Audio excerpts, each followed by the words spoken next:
Recording in progress.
Ms. Martinez? Yes, Chair. Yeah, can you flight the agenda? Or maybe you, but we'll start with ECSA, hoping that everyone from ECSA is here, including a CPE.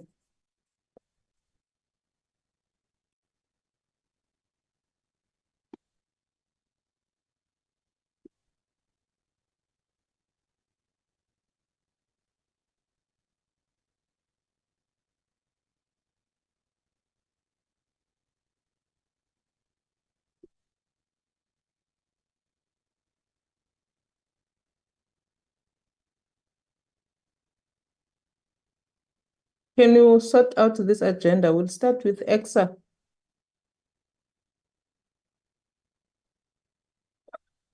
Chair, I really don't think there's a need for us to change it around. Like, we can just swap it around without having to change the actual document. I don't think it's a problem. Thanks. The challenge, Ms. Martinez, is that we are having a meeting that is for public knowledge. South Africans are watching the meeting, and there's nothing that is talking about ECSA here.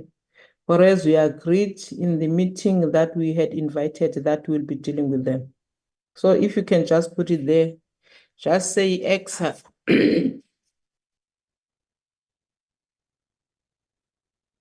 And then they must all follow.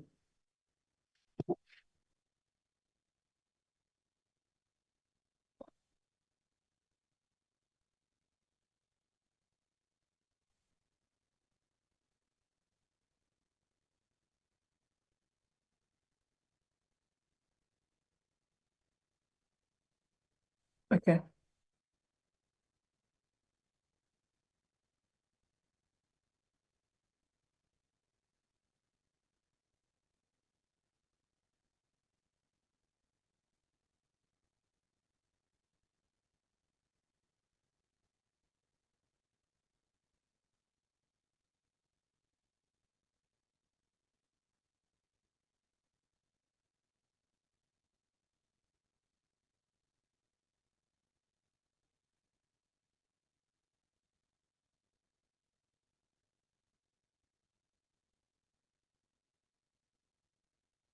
Okay, thank you.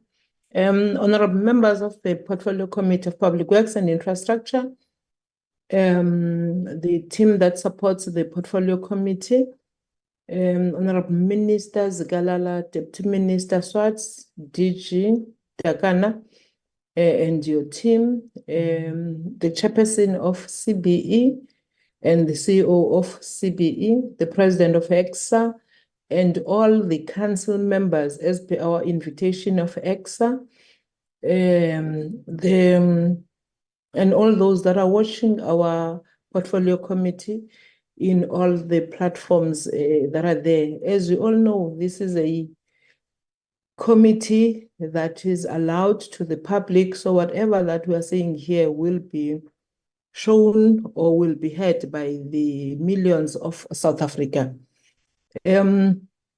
This is our last meeting, but we will deal with that maybe by the end of the meeting, where we will talk about how we dealt with this portfolio committee since 2019. Do we have any apologies, Nala? Chair, the only apology from the members of parliament is from Honorable Van Staden, who's attending the meeting of the PC on Health this morning.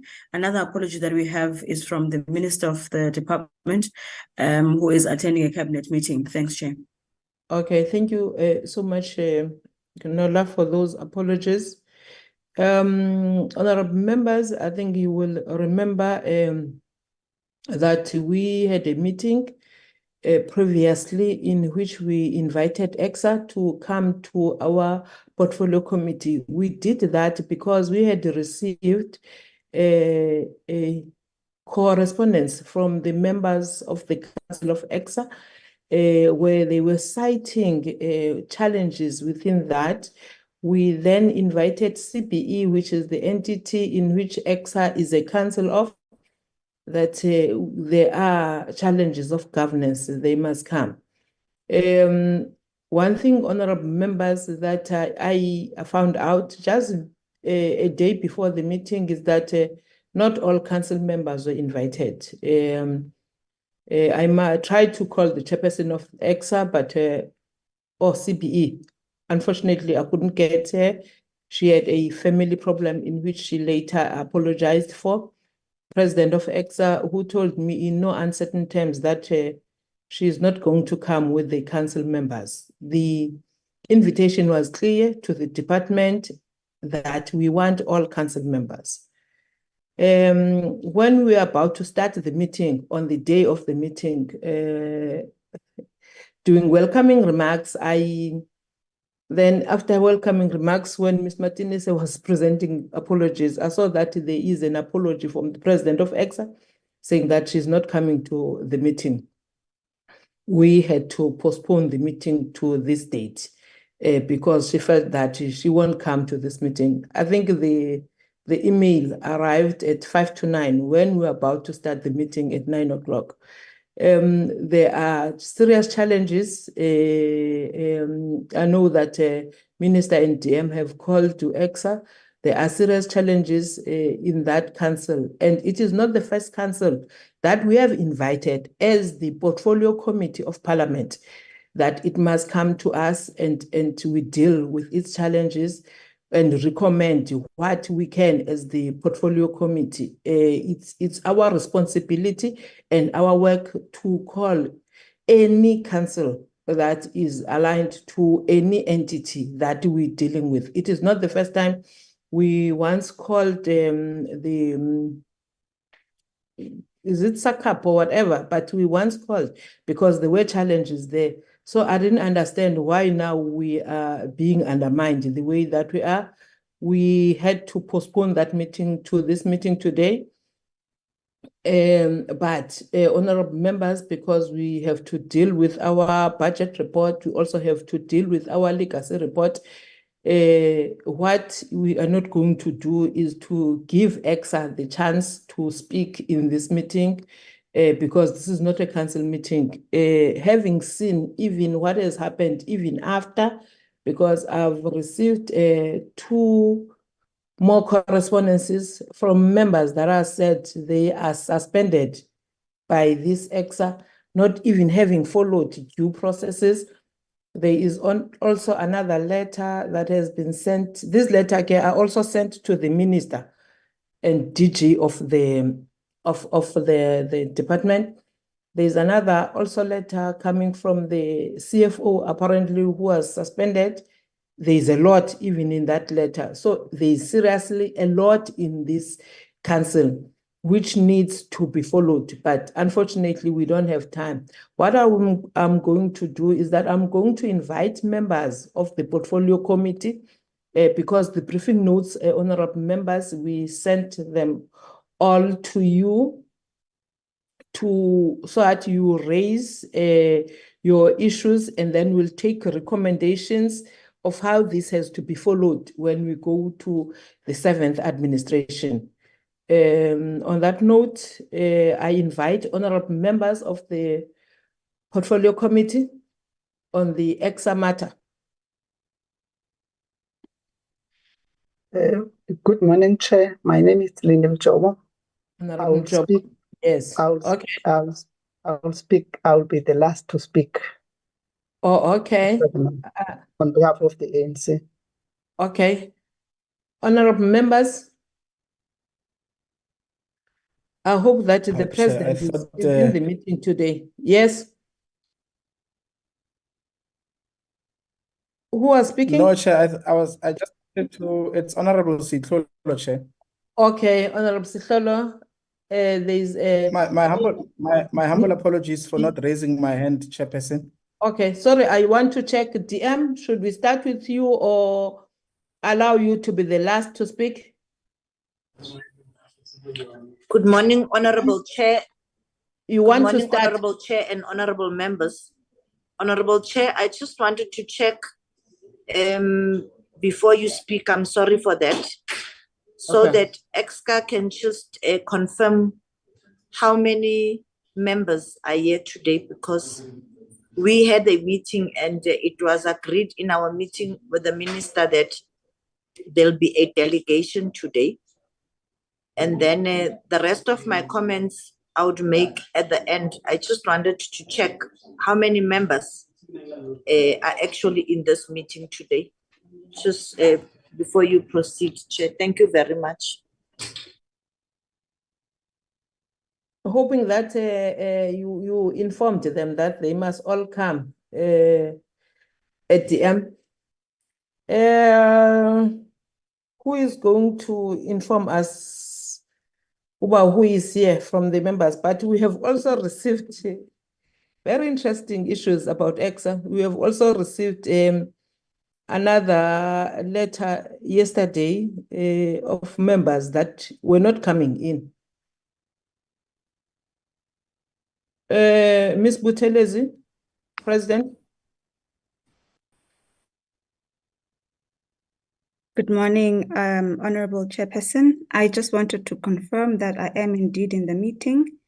Mr. Mpomashaba has received a list of members who have given their apologies, and I believe he will probably, if he is in the meeting, be in a position to then take the committee through that list. Thank you very much. I am with the delegation that was agreed upon by the minister and the committee, and we are here. Thank you. We are asking who is here, and we are told that an official from the department has to tell us. Madam President cannot tell us who is here. We have to be told by the official.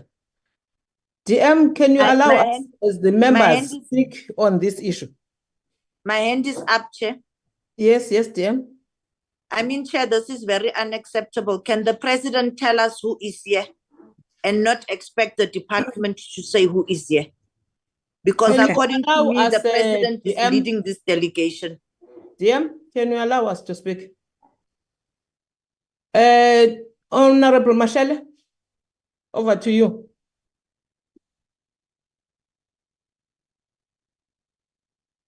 Followed by Honorable Siwisa. There's Honorable Sihlolo on my friend speaking. Yeah. Sorry, Honorable Mashele. There's Honorable Sihlolo on the floor. Sorry, Honorable Sihlolo. Sorry. I'm like because what is happening? It's what happened in the last time. We are being disrespected here in this meeting as this portfolio committee. Honorable Sihlolo, over to you. Chairperson, thank you very much, and good morning to all the honorable members of the Portfolio Committee and to the department.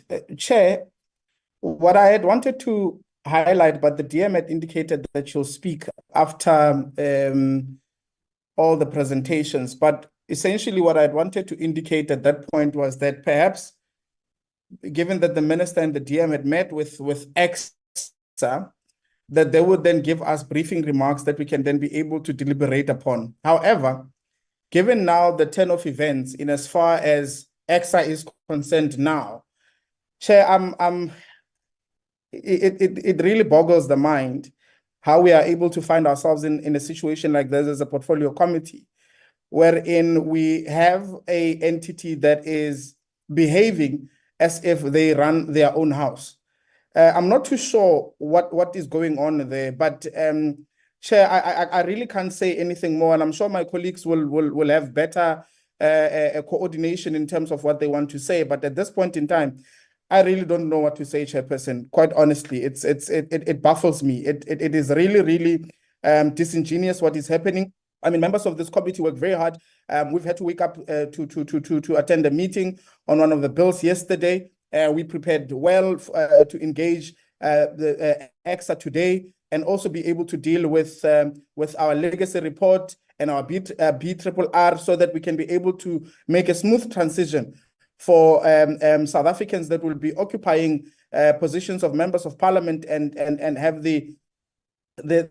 obviously join this particular portfolio committee.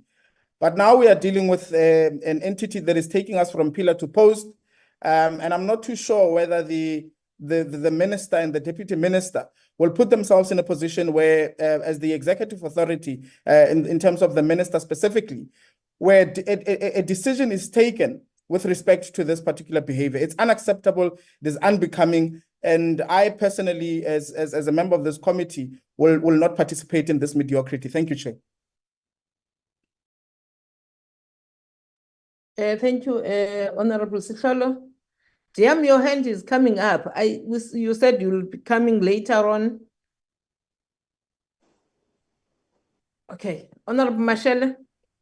Honorable Thank you. Chair, before Okay. Honorable Taylor comes in, it is not with disrespect that I said I will come in. I thought maybe according to what you have planned, but I think that if the honorable members, through you, Chair, after the members of the committee have commented, I would be able to brief the portfolio committee on the meeting we had with this council, so that maybe then, Honorable Chair, the members would know what decisions were taken at that meeting, but I'll be guided by you, Honorable Chair. I thought maybe you had a process that you wanted to follow, Honorable Chair. Thank you.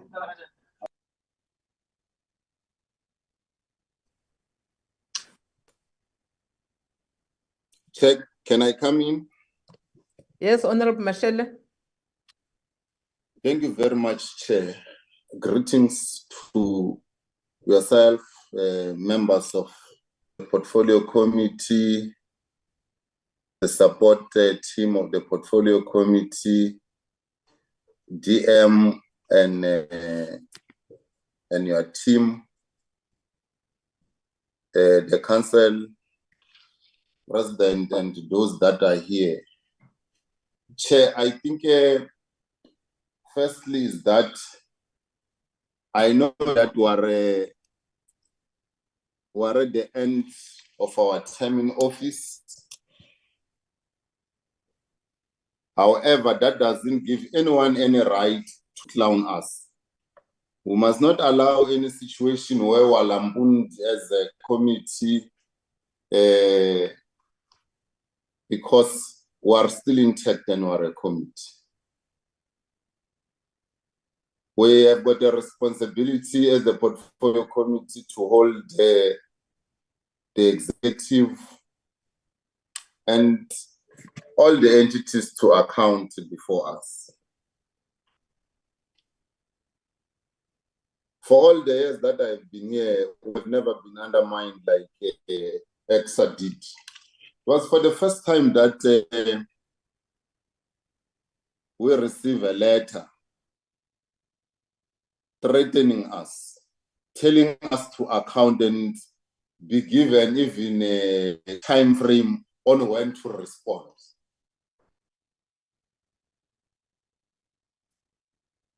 That shows the level of disorder that exists in that particular council. I know we might not have time And even if you can engage now, you'll just get stories and you'll not get into the top of this whole thing. My recommendation will be that the department must engage and sort out the mess. Members of parliament cannot be threatened if there is nothing wrong in that particular space. The fact that somebody have got the audacity to even threaten members of parliament, I don't wish to be those that report to these people and work with them. Because you can see there's a mini Adi Amin there who have appointed themselves to be mini gods, and they think they own oxygen, hence they want to threaten everyone.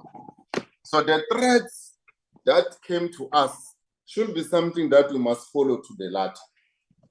And my proposal is that the department must deal with this thing.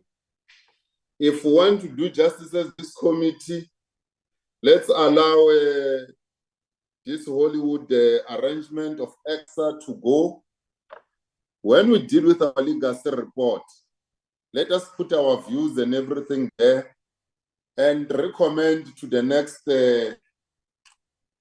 parliament to put all of its eyes into ECSA such that the matter can get proper attention. I don't believe we're going to do justice at the rate and at the manner at which the matter is now. But let's give also a warning to those who think they've got the capacity to threaten us that we're not cowards and will always take a particular interest. Whether we are back as members of parliament or not, we'll always have a particular interest on these mini dictators that exist within ECSA. It cannot go unnoticed. Our eyes are on you. Thank you very much, Chair. Thank you, Honorable Mashele. Honorable Siwisa, followed by Honorable Trink. Yes, Honorable Siwisa. Thank you, Chair, and good morning to everyone. My apologies, Chair, about the background noise. I think for some reason my landlord decided to do renovations today, but I've tried to minimize the noise. Chair, you know what I'm observing today shows the level of disrespect whereby we are supposed originally or in any other instances, any person that comes and make a presentation in front of the PC would introduce the delegation that they are with. And now we are being told an official of the department must do that. It shows the level of disrespect that is being shown towards this committee by ECSA itself. When we started this sixth administration, there were some problems within the entity. Some councils were brought in. We solved whatever issues were there, and then we must find out in the last few days of our term as members of parliament. Chair, somebody's mic is on and it's distracting me. This select, what's select? Okay. Can you please switch off your mic? Please continue, Honorable Siwisa. Okay, now thanks, Chair. And I thought at that moment that the sail was smooth run, that the ship was smooth running until we find ourselves waiting for a presentation. And then we are all surprised to find letters. As you've alluded already, Chair, we even found ourselves with letters being threatened to say, if you don't do this and whatever, the terms and conditions. And when you read the letter, the first one that we got, we were told that we got information that is confidential. And I'm asking myself, what is so confidential in the ECSA that says that the Department of the Portfolio Committee of Public Works and Infrastructure cannot have access to that information? It says to me, there is a serious problem within ECSA. It says to me, there is somebody who wants to be dominant above everybody else. If they do not listen to what he or she is saying, then he or she is going to suspend whoever that does not listen to him or her. And we are going to deal with this particular person in the manner that we want to deal with. In the first instance, Chair, if there were any grievances that were coming from ECSA, ECSA shouldn't have done what they've done in the first place. And the president of ECSA must just go and read section 42, subsection 3 of the Constitution. Also read section 55, subsection 2 of the Constitution, and then they'll understand what is our role as the Portfolio Committee of Public Works and Infrastructure, and what is their responsibility. You cannot tell us, the people from Parliament, members of Parliament that took an oath, to tell us what to do and what not to do, and even go to the extent to say that we will not come to the meeting, you will tell us what you want from us, and then we will decide whether we want to come or not, or we will decide at a later stage. While we are still trying to diverge or to deal with the issue of the first letter, we get letters that we must provide names of people that send us information. So it says to me, even if there's anything wrong that's happening in ECSA, and then there's a whistleblower within ECSA itself, ECSA is going to call us. Whoever wrote the letter, I think is the CEO, is going to write us a letter to say that we want to know who told you that information. It doesn't work like that. I think we've dealt with a lot of cases of whistleblowers that are being threatened, that are being killed. And now when we get information, we are being told that the information is confidential. And then we come today, and then there is some sense of arrogance again from ECSA. They still again want to tell us what needs to happen. They forget that they report to Parliament. We are here to represent Parliament. We are not here to represent ourselves as individuals. We are here from different political parties, but we are here to represent Parliament.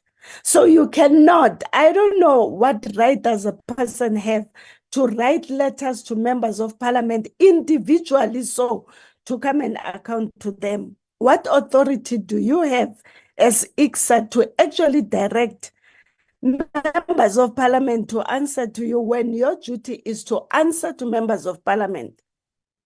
That's the level of arrogance that is being experienced by ECSA. I don't know. You know, you can win this thing. I don't know what they said to them, but that is not how things happen. ECSA is there. ECSA, the entity itself is sponsored by Parliament, is sponsored by the Department of Public Works. They've got the responsibility to come here and account for anything and everything that happens there. So if somebody in ECSA makes us aware to say, this is what's happening, you cannot write us letters and say, we want to know how you got that information. Where did you get that information? We want to know who's the person and in what. The worst part, Chair, is to say, in what manner, email or SMS or WhatsApp. So people are being threatened, Chair. I'm telling you now, people are being threatened in ECSA, people are being threatened to keep quiet. That is why we can get letters to say that we must say who has given us the information. It's not the first time that we get information, Chair. You know, it's not the first time. We always get certain cases. People write to us as members of Parliament that sit in this portfolio committee, and we've never experienced an instance whereby we are being treated the way ECSA is treating us. We've dealt with a lot of cases whereby we've called in entities, we've called in councils to say, here, look here, we've received a letter like this on a formal platform. What is happening there? We managed, some of them, we managed to resolve them, and they managed to move forward. And here comes arrogancy. This is the highest level of disrespect. that even today is still being shown in the presence of a deputy minister that went to make intervention, and still there is a sense of arrogancy.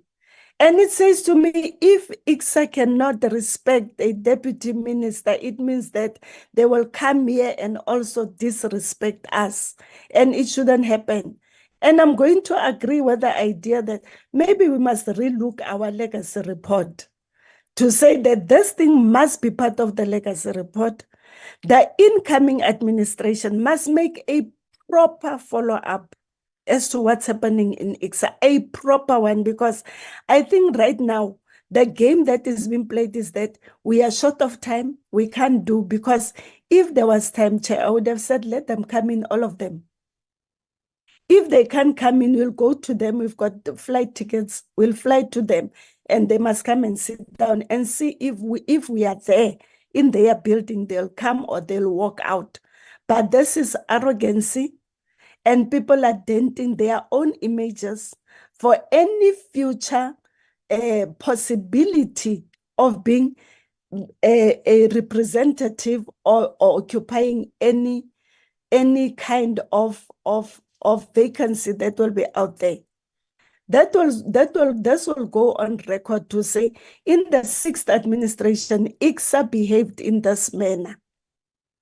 And a red eye should be put on ECSA to make sure that they do what needs to be done. We are going to sit there, we are going to be told stories and whatever, and whoever, whatever, and why people were suspended and without following the proper procedures. But for the mere fact that we won't have enough time to deal with whatever that needs to be dealt with, we are not going to win this war, Chair.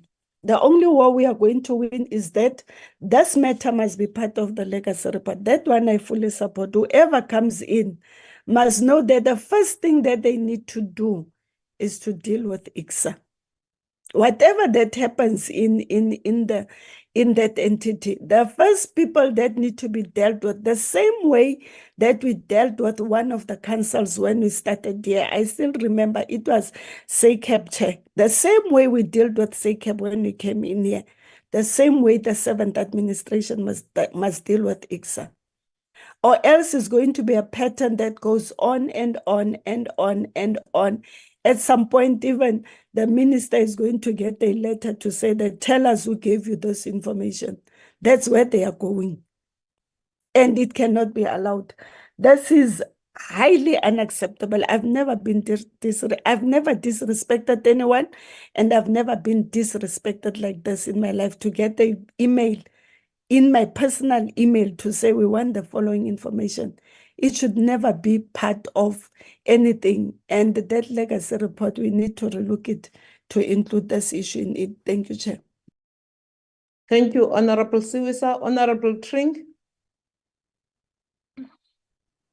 Good morning, Chair. Good morning, colleagues and all members present.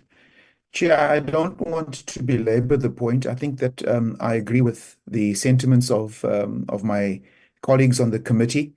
I think very clearly there's a particular chain of command, and as members of Parliament, one of our responsibilities is to hold the executive of Parliament, the cabinet ministers, and even the president to account. That's one of the responsibilities that we have as members of Parliament. But secondly, Chair, as committee members, we also have to hold the different entities that report to this committee to account. And very clearly, it's not the other way around. It is not the different entities that hold the members of Parliament to account. It is taxpayers' money that goes to the different entities. There is a particular guideline in terms of ethics, in terms of protocol, in terms of administrative justice that has to be followed. And where certain entities do not follow that particular code of conduct, administrative justice, and we as a committee have to hold them to account. And so very clearly, Chair, where there is an attempt to reverse the roles, we cannot. We cannot condone arrogance. We cannot condone disobedience. We cannot condone disrespect. My concern, Chair, is that if indeed there is victimization within the entity, within ECSA, where officials within ECSA who are wanting to do their job judiciously and properly and are being victimized for being too efficient or for being too honest, my concern is those particular individuals.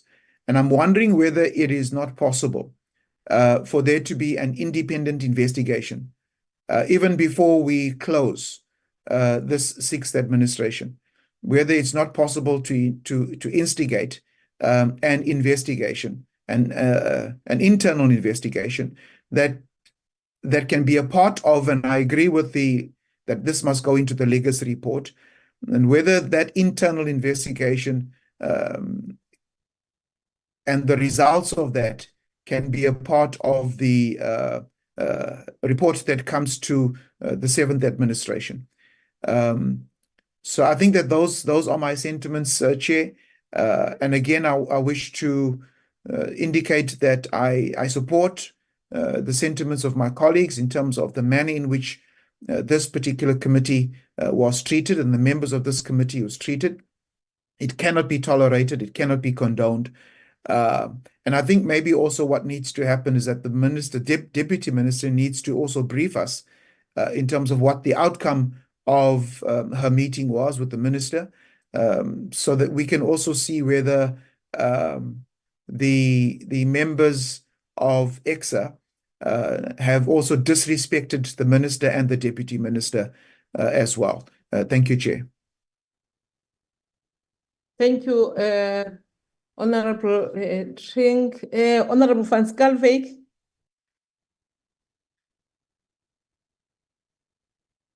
Honorable Van Schalkwyk. Thank you very much. Thank you very much, Honorable Chairperson. Seeing that the previous members ventilated, I'm sharing the same sentiments as they've done. We are just trying to perform our oversight duty and do what is expected from us, Chairperson.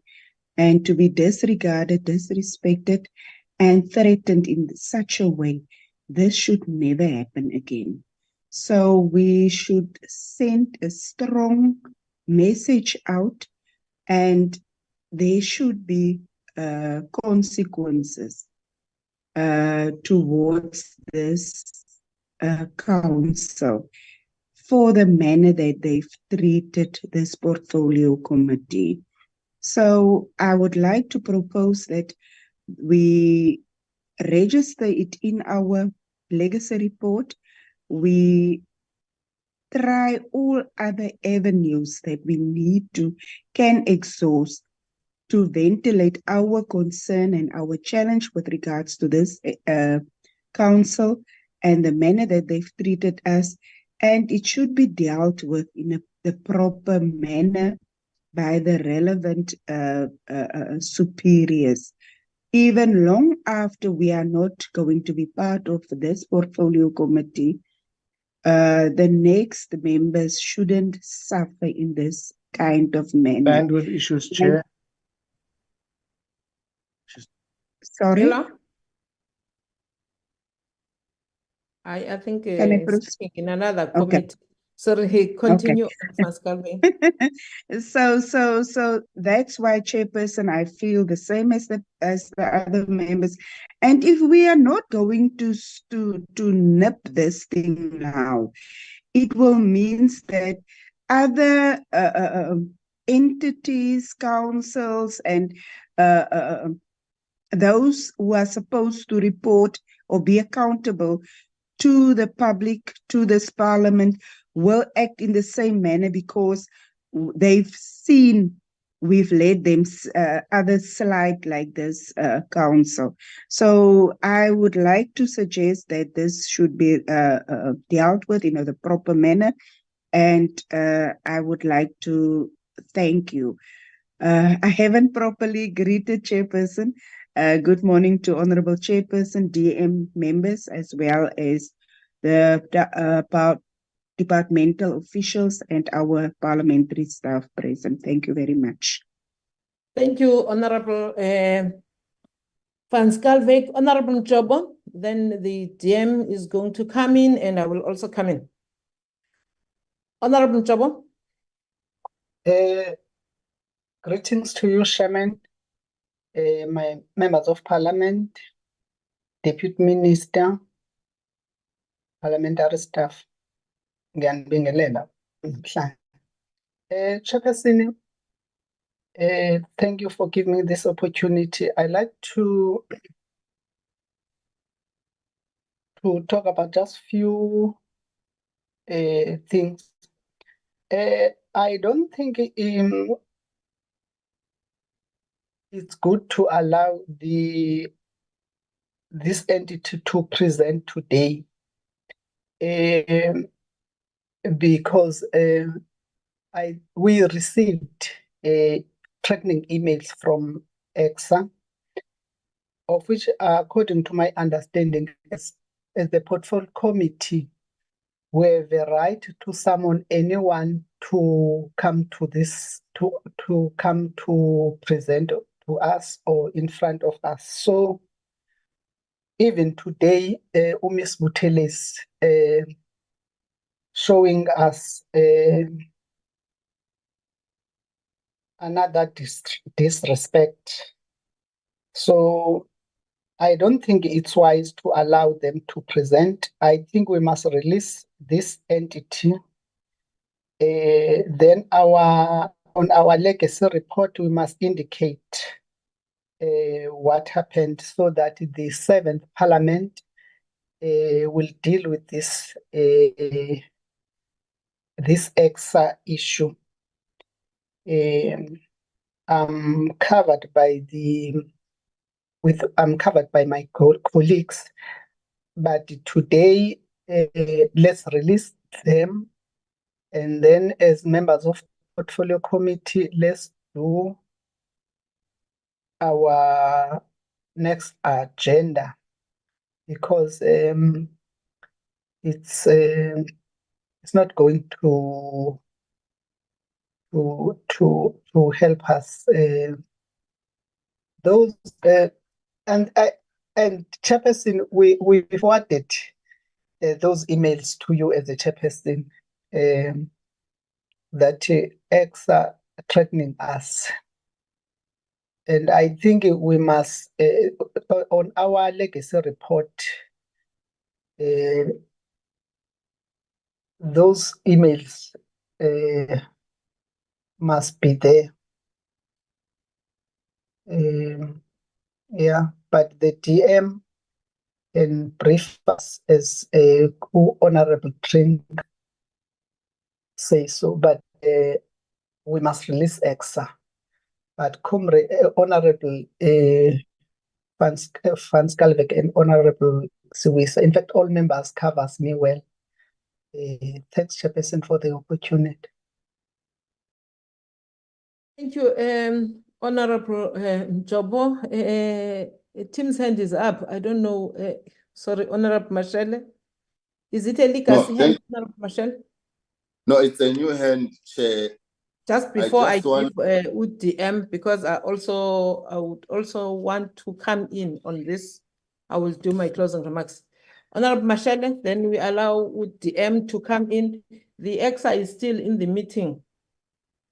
Sure. Thank you very much, Chair. Hence, I want to raise this while they're still in the meeting. Chair, I think I want to sponsor this. Clearly, there is no board there. Probably a recommendation to dissolve it should be passed by the committee. Secondly, we cannot allow some mini Idi Amins to exist in a constitutional democracy. Therefore, I want to recommend that such Idi Amins should not be allowed to serve in any board of any public entity. The two recommendations I'm making I'm making them now such that both the content advisor, the researcher, and the secretary, while we are still busy with the meeting, they should look at on advising us on the processes to follow. We might be having the last meeting today, but we still have 2 months as members of parliament and as members of this committee. We will have failed our responsibilities if we just put the matter on the legacy report for the next administration to take decisions on issues they do not know. Clearly, ECSA have demonstrated that they will not want to account to anyone.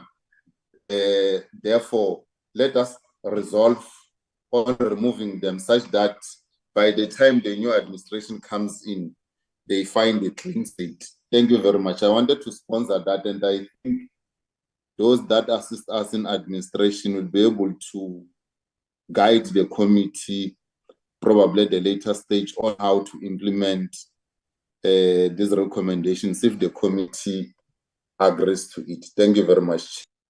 Thank you so much, Honorable Mashele, on these recommendations. We will ask our team, support team from Parliament, to assist us just before we end on the issue of ECSA. Honorable Jabo, I want to ask the DM to come in. Honorable Jabo. Oh, thank you, Chairperson. Just 1 minute. Just 1 minute. I'd like to support what Honorable Mashele said. Thank you, Chair. Thank you. The recommendation is supported. Thank you so much, DM. Honorable Thank you Swartz. very much, Honorable Chair and Honorable members. Honorable Chair, I just want to give a brief what happened on the 20th of March. We met the council at Park Hotel, and it was the minister and myself, and the minister was chairing the meeting. And the purpose of this meeting was to have an engagement highlighting on corporate governance challenges that are affecting the functionality of the council. These included non-attendance of the portfolio committee engagement on the 27th of February, matters addressed to DPWI raised by council members that include suspension of the CFO and former executives heading the legal section, suspension of council members, the concerns raised by the portfolio committee. This is what we said to them must not be taken lightly. Now, I came to a portfolio committee meeting, Chair, and had to apologize on behalf of this council. And in our meeting there, in conclusion that we had in that meeting is that we allowed members of the council who had attended the meeting physically, and others were allowed to attend on Zoom, was that they raised a lot of issues on how members are being suspended without following processes, on the interference in the committee that heads the DC, and the chairperson in particular gave the minister and I a brief. Now, the resolutions taken there was that there must be an exercise undertaken in respect of reviewing the processes of the appointment of the CEO, because it is being cited that the CEO was not appointed in a manner that it was followed in terms of governance, and that a report must be done in 7 days by DPWI to the minister, and that the powers to appoint and terminate council members lies with the minister, but that there are allegations of improper conduct by council members to be investigated by DPWI. Now, the minister then took a decision that all cases that are on the table that are being investigated and those that are still being instigated to happen must all be handed to DPWI, so that DPWI look into the merits. The minister said that he wants to know how these investigations were actually put in place because of the DC chairperson citing that these things were not done. And Honorable Chair, when you started this meeting, when I said who is here, is because at that meeting we said everybody that from the council is allowed to attend this meeting. They then said there's a delegation. The minister still said that everyone, he's not closing out anyone to come to the meeting. So that is why in between, when you had already opened the meeting, I said, can we be told by this council who is here? But for the president in this meeting to say that DPWI must tell this honorable committee who's here, that is the uttermost disrespect, which means that even the meeting that the minister and myself had with the council, it is still showing that there is still arrogance and disrespect, of which myself as the deputy minister, I'm speaking for myself because the minister is in cabinet, is very unacceptable. I did that deliberately so as to who is here.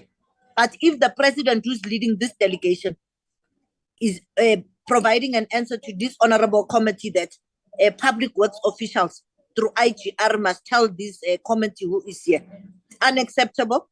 And I'm agreeing with this committee that this committee must just leave this meeting because surely there is something wrong. The minister will get a report on what transpired here today. But I'm not going to sit in a meeting where entities and councils are under my delegation. And the first line of defense, who is CBE, who I told in the meeting from my own mouth, it's minuted.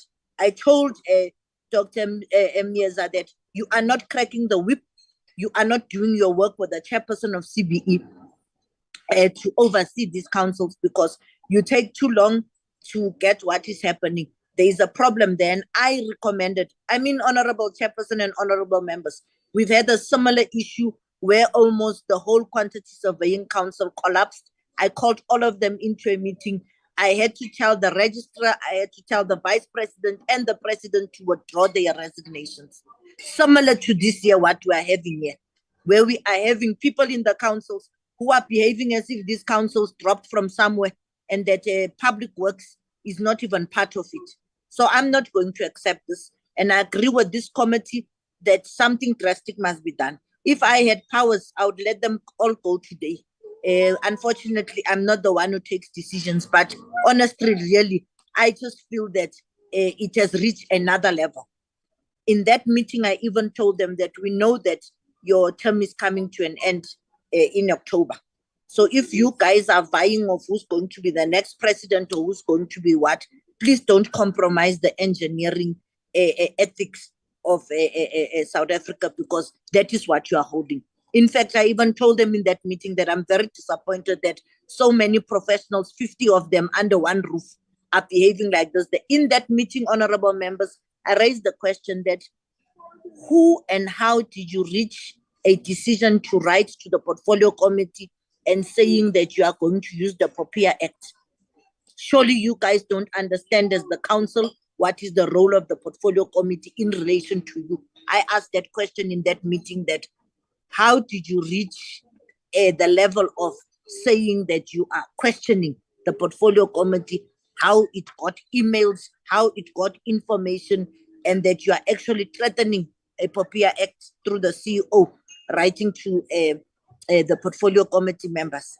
I raised all that in that meeting, and surely I did not get an answer because everybody acted deaf and dumb. So in the minutes, I got no response to that when I asked that. But I'm very disappointed. But as my last closing remarks, I'm again apologizing to this portfolio committee, because surely as the department, we are the ones through the minister who oversee these councils, who oversees the entities, and who oversees CBE, where these councils are being overseen. Another comment that I made, honorable members and honorable chair, is that there must never be any council members who have got dual membership of a council plus CBE, because it's a conflict of interest. I saw it when we were doing a meeting and resolving issues with the Council of Quantity Surveyors, that members who are members of councils and have dual membership with CBE really think they are mighty and big, and because they think they've got information from this side and this side, which is a conflict of interest. I also raised that, and I've said to Dr. Mnyeza that they must go and look and review this so that we never ever have council members who have got dual membership by also being members of the CBE board or council at any stage. But I must say that I apologize to all you members, and I agree with the members that nobody must present anything here, because surely if people can't even tell us who they are leading in this meeting, what else are they going to say to us? Thank you very much, Honorable Chairperson and honorable members. Thank you, DM, for this insight on what happened in that meeting. And also, as the chair of this committee, I echo the sentiments of my colleagues on the 5 years that we have been in this portfolio committee. Not a single time have we been disrespected, humiliated by a council of an entity that we are dealing with. We have called many. Honorable Tring here indicated that we even have the right to call the president. And then we are told by a CEO of a council that we can't call them. In fact, even a president.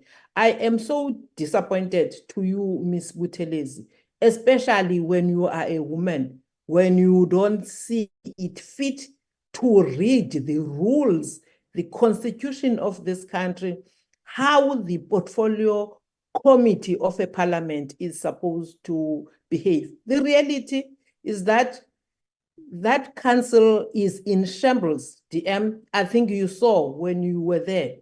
And what Honorable Mashele is saying here as a recommendation, we are taking it that council at some point, it has to be dissolved.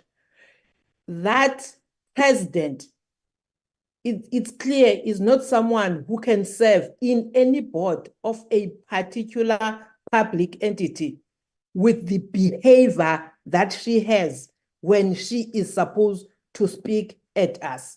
I don't know whether do you understand the members' privileges of parliament that you write to us, threatening us with legal services, telling us that we must account to you as ECSA. In fact, who are you to ask us to account to you?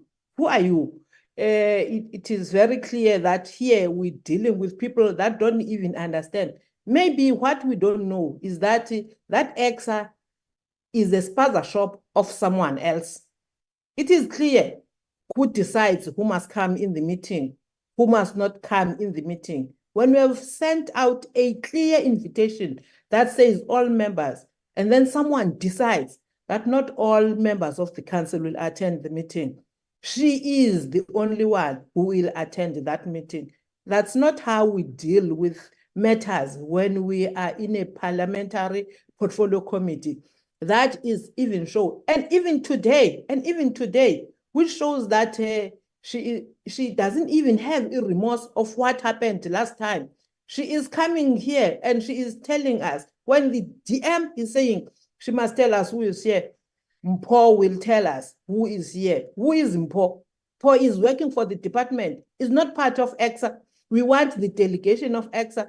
We have had delegations before in which a president will tell us these are the members, even introduce them.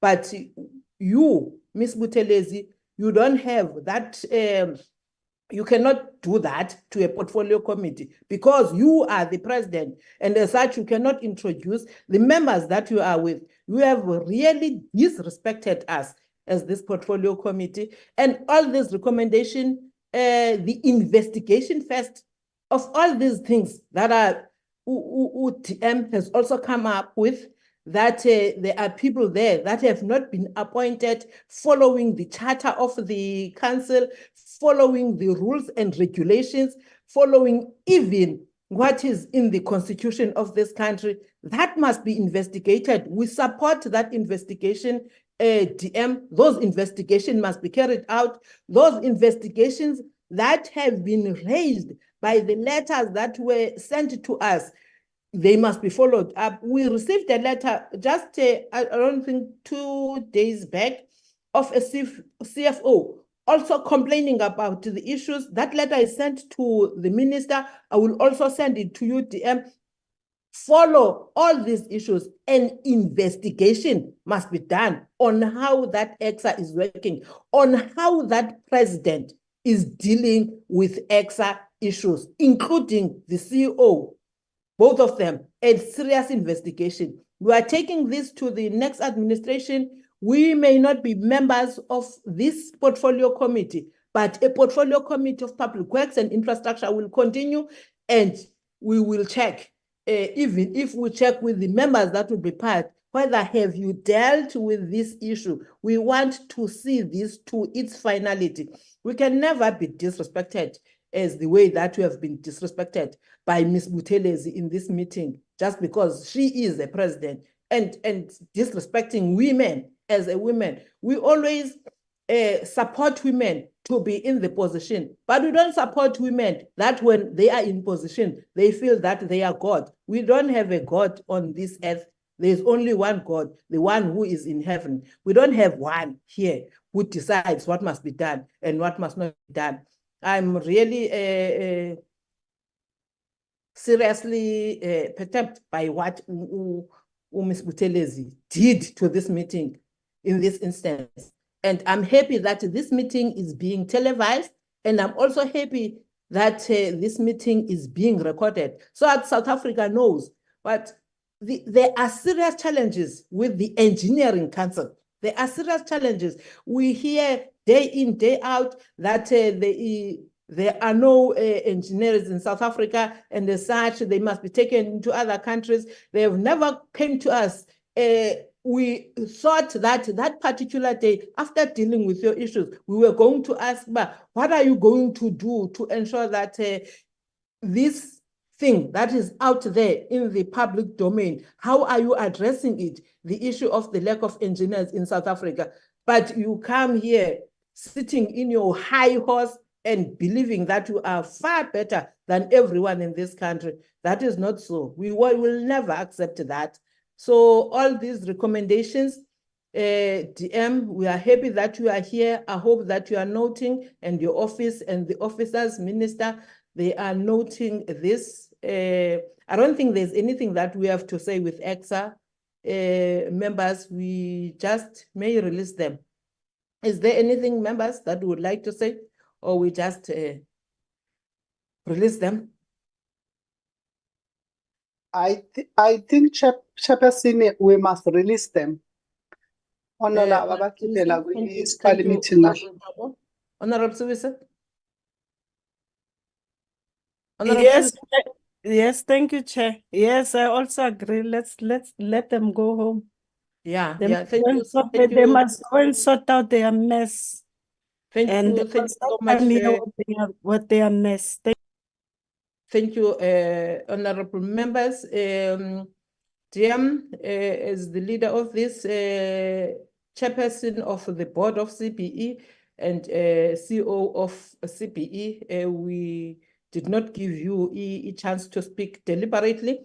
But now, I hope that also yourselves, you are going to come closer to what is happening there, because there is a lot of rot in that council. So CPE, ECSA, they are all released in this meeting. Thank you for your time. We go to the second item, Ms. Martinez, in which we are dealing with the budget report. Thank you, Honorable Chairperson. My colleague, Ms. Martinez, the budget report. Thanks, Chair. My colleague, Okay. Mr. Shway, will deal with the budget vote report. Thank you, Chair. Okay. Mr. Shuaib, over to you. Good morning, Chairperson. Good morning, members. Good morning, Deputy Minister and colleagues of the department. Chair, I just need a few minutes to get this the budget vote report up. And while we are still doing that, can all the members of ECSA, CPE leave the meeting? Thank you for your time.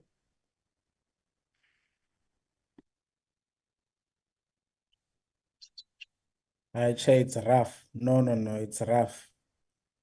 Imagine people being paid so much money and behaving in this way. Unacceptable. And President refused to introduce the team. Miss Buthelezi. No, that's the highest level of arrogance, Honorable Job. Highest level of arrogance. Screen.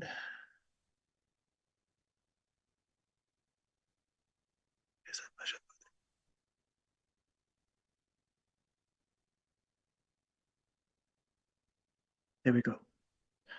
Chair, I'm just checking whether I'm audible. Audible, Shuaib, but there is no report in front Nothing of us. showing. Nothing showing. Okay. There's nothing showing here. Has Nola given you hosting rights? I thought so. Yes, he does have hosting rights. He's a co-host. But there's nothing showing, Nola. It's just a few minutes, Chair. It will come now.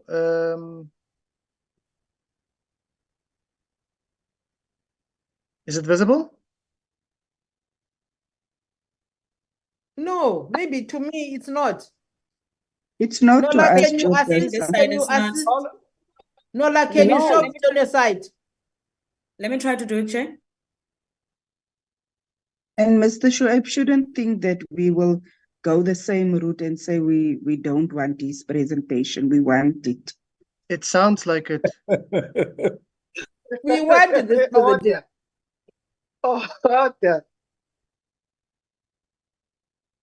Oh, I see. It says host only, but I don't think I'm able to share. All right, we'll do it from Nola's one. Chairperson, this is the budget vote report based on the APPs for this financial year and the budget allocations made by Treasury to the main vote. We will also deal with the APPs of the entities and some of the matters that came out of that. Nola, is this big enough? Is it a full screen or? Let me try to increase the please full screen. So Chairperson, we indicate the dates when we met to deal with those with the main vote as well as the entities.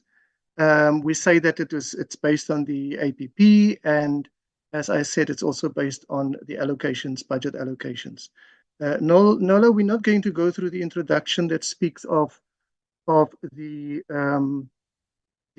oversight environment that we have and how the minister and the deputy minister's oversight over some aspects of the department, as well as the internal audit, as well as that of the Auditor General and ourselves, form a monitoring and a tracking system to ensure that we are stronger on discovering weaknesses and putting measures of correction in place.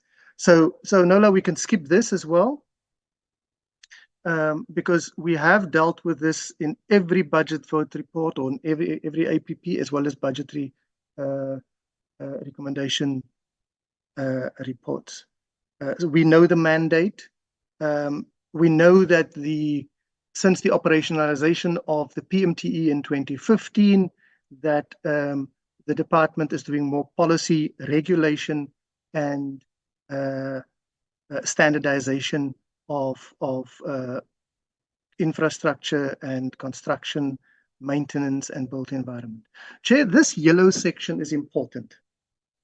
This yellow section shows what the intention of the department is. One of the things that came out strongly is over the 5 years also that this department is aware of weaknesses and it is attempting to improve how it performs its business.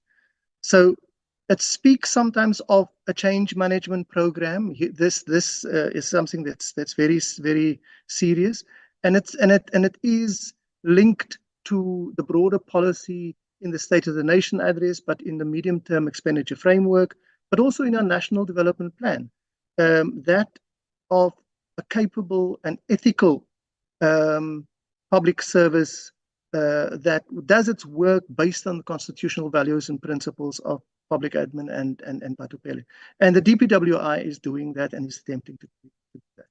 Now, the service delivery improvement program is very important as well, and the department is trying to adhere to the service standards and charters. Now, it's not just the department in this case, Chair, it's also the entities where this relates to them. The business process management program, Nola, page down, please. The business process management. Just before you continue, Shuaib, I can see that we still have the department with us.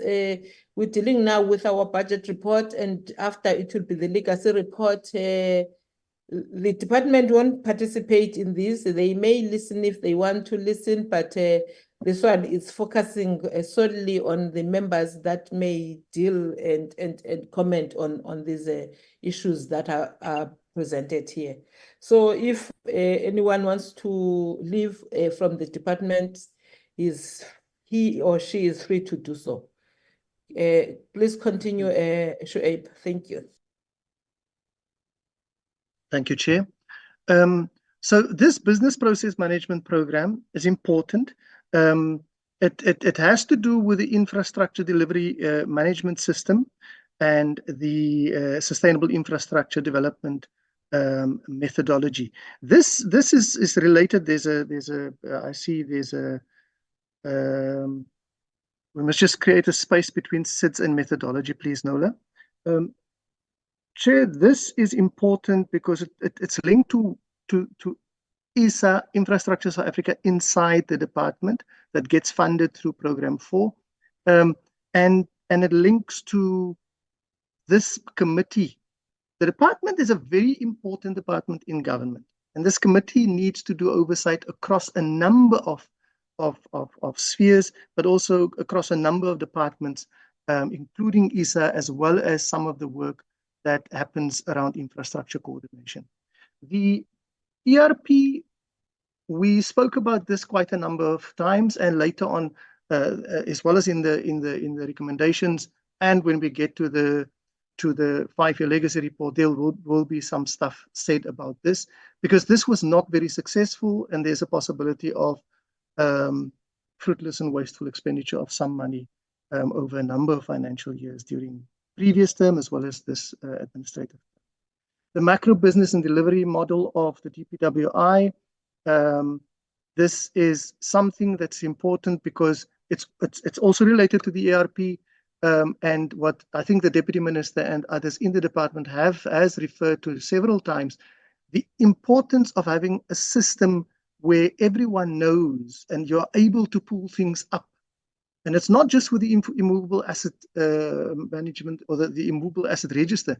It has to do with being able across, from the head office, across the regional office, as well as I think into entities like the CIDB and CBE, to pull things up, to be able to pull information out so that we can have control over what we are busy funding and how we are trying to ensure accountability right across the whole portfolio. Ethics, compliance, infrastructure, and consequence management. This has been strengthened. It was very strong at one stage. It has, because of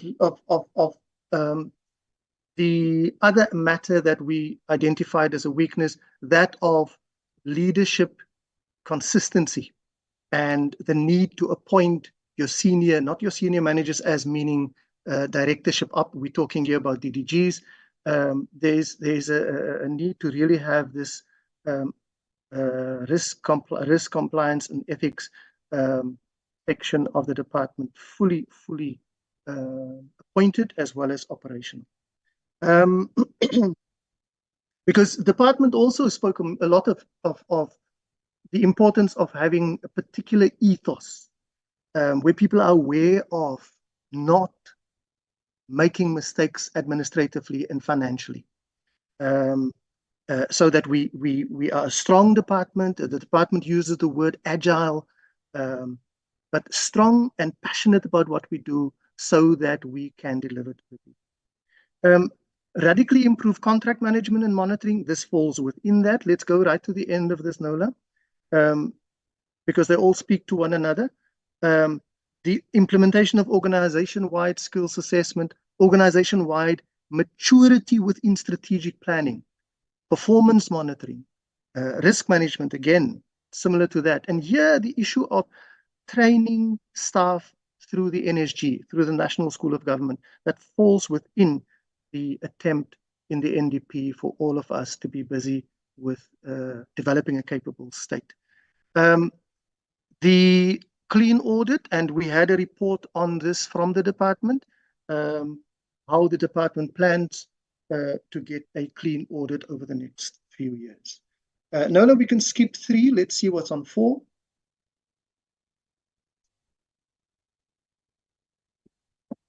The reason why we're skipping 3, Chairperson, is that the stuff that I just mentioned now.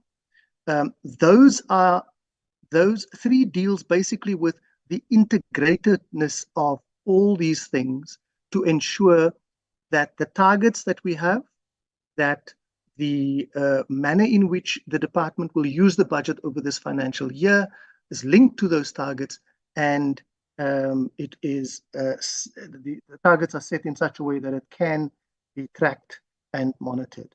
This is the budget, Chairperson. Again, we're not going to spend much time on the budget because we need to spend a bit more time on the legacy report rather than this. So we can move down with this, Nola, because this will deal with targets as well as the budgets, the allocated amounts per branch. They are all exactly as being reported to us and as it was given in the budget itself during the finance minister's speech, as well as in Treasury's allocations. So, Chair, when Nola, just slightly up, we want to just deal with this matter of the PMTE, Chair, because since the operationalization and the department being more regulatory and monitoring focused, since that the department is able to get a much better audit report, because most of the operational, the practical stuff that gets done in this department is situated in the entity called the PMTE. Now, the importance of this PMTE being operationalized on a much higher level than what it has been. There's extremely capable people inside the PMTE. The problem is that the operational aspect has not been executed in such a way that we can say we feel the PMTE in operation across government. The committee has analyzed this and feels that this aspect requires policy intervention and legislative intervention, because the manner in which the funding is taking place here does not enable this entity to collect what is owed to it from client departments. This mode of funding projects is a problem. We are all aware of it, but it needs to be addressed with Treasury, with Public Service and Administration as key departments, with the Department of Planning, Monitoring and Evaluation, and some legislative intervention is required. And we want to suggest, we have suggested this in the past, we suggested here as well, that in this financial year, which will then also form the first year of the 7th administration, that such intervention comes to the fore in the form of the amendment to CIDB, CBE Acts, when that is done, but specifically in that public works bill, that there's some clause in there that gives the department, through the PMTE teeth, So other client departments respect it in such a way that they actually pay on time, not outside of particular financial years or MTF periods, which then endanger the possibility of them not getting the money owed to them as it might be. Because the main issue is that the PMTE, oh, what must I do here? Somebody said I must remove bells. Chair, okay, I think it's off. I hope it's off. Chair, the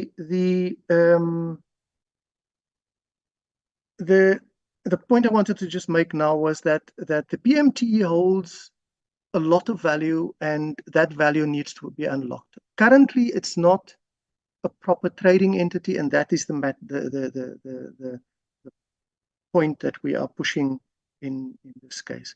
So that's what's going on in the purple and the yellow here, and those points are made in this budget vote report.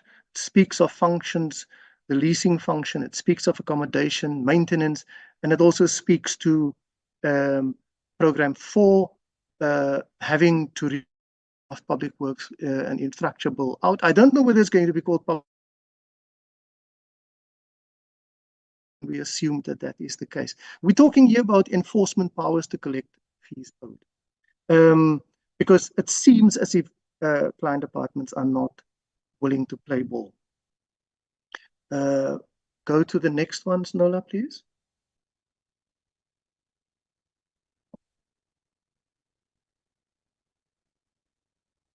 That just speaks to the need of specialist property and construction management personnel to manage this large property portfolio, as well as in the construction project management branch as well. I think there has been evidence that appointments has been made, and the department has promised, and not promised, the department told us that they are in the process of getting that sorted out. What we want to say from the committee side is it's not just appointing well-qualified and experienced property specialists and construction management service staff. There's the other aspect, and that is the aspect of retention of such staff. That is part of the problem of consistency across the regional offices, the head office, etc. So this is really something that requires attention, and as I said earlier on, it requires policy intervention and legislative intervention, and of course linked with a new ethos through a proper change management process that is not a once-off, by the way, but right through MTF periods and annual years. This department can become a vibrant department that is busy with functional accommodation, rather than a department that gets blamed by everyone for not delivering services. Let's move, Nola. I think that point has been made exhaustively. These points have all been made exhaustively. It's all fine. Let's move further down, Nola. I think we can move to the entities. Hold it just here. Yeah, this is precisely the point I made about property specialists, so it's fine. Let's move, Nola. This is just a point made about specialist skills, best qualified, and we know about the competitive environment and how tough it may be to retain staff, but it must be done. Otherwise, the department is going to be the cow that gets kicked, or the dog that gets bullied all the time, that one puppy. So the entities, Chair, I'm moving fast on this because we need to get to that legacy report. It's a 5-year report. So CIDB, Chair, Nola, move lower down. CIDB has a very important role to play. What we are very pleased about with CIDB is the effort it goes to consult on the ground with stakeholders. What we are concerned about year on year is that we do not see a changed registry of a registry system where we can clearly see development and transformation of emerging contractors from grade 1 further up. There was a time where the bottom part was totally swollen, grades 1 and 2. But 4 and the mid-range and the top range remained as it has been pre-democracy.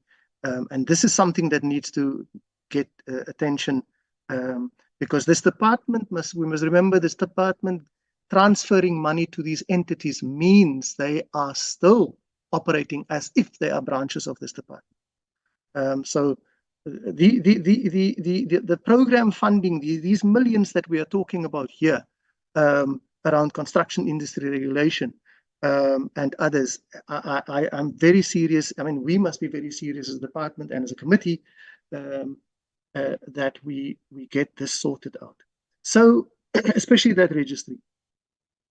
Chairperson, the other matter with the registry is, and this has been raised in this 5th administration, and that is being raised here again now, that what the register should also be usable for is for consequence management, where contractors that win tenders through other entities and through the department can be held accountable.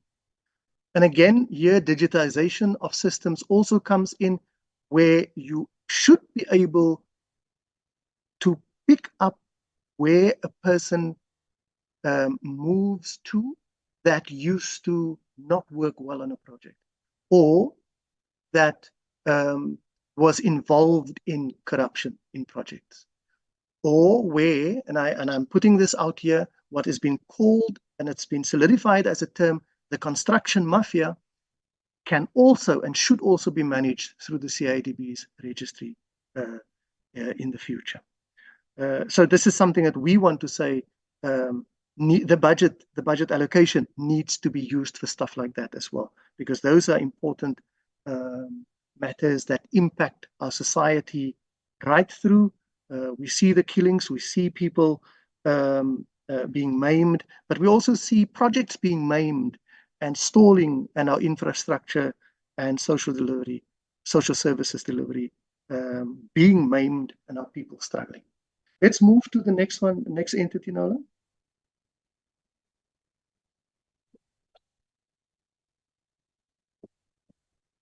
The CBE chair, we can even skip this one, because it's very clear. The DM made a very important point, and really it's appreciated that she made this point, that and she made the point to the CBE that you are an umbrella body.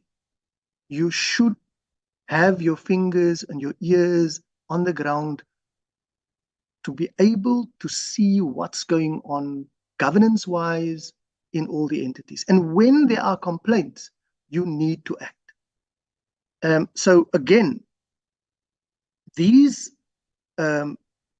professional built environment associations, my apologies, something needs to be done about how the CBE how they take in representatives from each one of the voluntary associations, because that is, I think, where the problem came in, and the DM gave a clear policy sounding direction that that needs to be looked at, and it needs to be different from what it is, because the CBE then becomes too soft on certain entities, because their representatives sit on the CBE and the CBE. So governance-wise, that is really something that needs attention. Let's move further, Nola. I just want us to note here, we have 6 of these entities here, but there were more that were created. And we need to, as a committee, look at how they are funded. And if we don't know, we need the department to come and report to us on that matter. Another thing that needs to be raised on CBE and CIDB, as well as some of the other entities, I think, is the bursaries that is given to children and young people in the built environment, the professional built environment, as well as in the case of CIDB in the construction environment. Chair, I want to indicate that one of the weaknesses of our committee was that we did not sufficiently deal with the matter of funding for children and young people at universities and technical universities in these two sectors, two industries. And the weakness has to do with collaborative work between committees. Higher education training, our committee needs to have a separate branch, where we almost create subcommittees that deal with some of these things in the future. But that is for the 7th, 8th, and 9th, 10th Parliament, deeper into the future. Because the manner in which a bursary recipient, the receiving end is one thing, but the performance tracking and the throughput tracking, so that those people in the end come and work in the department, not for 1 year, but for a particular period. That has always been what assisted previous regimes in South Africa to have a cohort that they could depend on in built environment professions and construction. Because what they did was to control people who get bursaries into their work lives. It's not just controlling those people, but it's also assisting to have people that you can retain inside your department and entities. Nola, we can move to the next entity. I think the point about the CBE having to transform itself into a more vibrant and a more dynamic organization in terms of monitoring of the built environment professions is very important. Chair, this entity we are concerned about because we had two, my apologies, we had two executive authorities, two teams of executive authorities in this sixth administration. And the first one initially played an eroding and a diluting role in the life of this entity that we are looking at currently. And we know that there are still fallouts around this.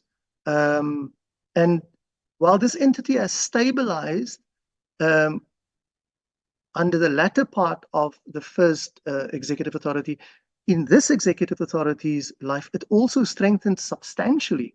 However, lately there are weaknesses coming in terms of the board and the administration of the IDT. We, as a committee, are aware of that, and we signal that we are not pleased that the review of the reconfiguration of this entity did not take place. The honesty here, Chair, in terms of history, we can't lie about history. This was an apartheid-created trust. And post-apartheid government, our government, did not succeed in changing this entity into a more strategically positioned social infrastructure agency with a new name. It's not good to change our council names, our street names, our city names to fit our society, but it should also happen with entities such as this one. And we as a committee should indicate that we feel that, and we're blaming ourselves as well here. We are being critical of ourselves introspectively as well, that we did not push the reconfiguration of this entity sufficiently enough. Let's move further, Nola.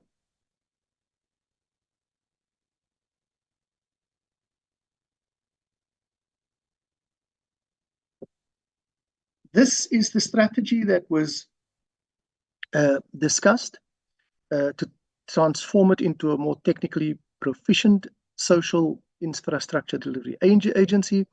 There was a task team that was established. Well, there was an undertaking that it would take place that would include Treasury, DPW, the IDT, public service and administration and other key role players. And you can see on the name DPW without infrastructure that it was in the previous term, but in this particular term, it did not push through. It would have been reconfigured into the same model, based on the model of the GTAC, the Government Technical Advisory Center, that we know plays a very important role in assisting departments with Treasury technical advisory matters. And so that's the role that we think social infrastructure-wise IDT should play. The committee has said in numerous budgetary vote and recommendation reports, we're doing the budget vote report here, but in numerous reports we have been saying that needs to take place. But I suspect, Chair and members, that we should have gone straight to the IDT a few times on oversight visits with the minister and others and the department, and we should have put ourselves out there saying, this is what we want, do it. Because what we see now is KUGA, we see DBSA, and there's no problem with that. Those are all our collaborative agencies. However, IDT should play a particular role, and we don't see that happening. Let's move to the next one, Anola.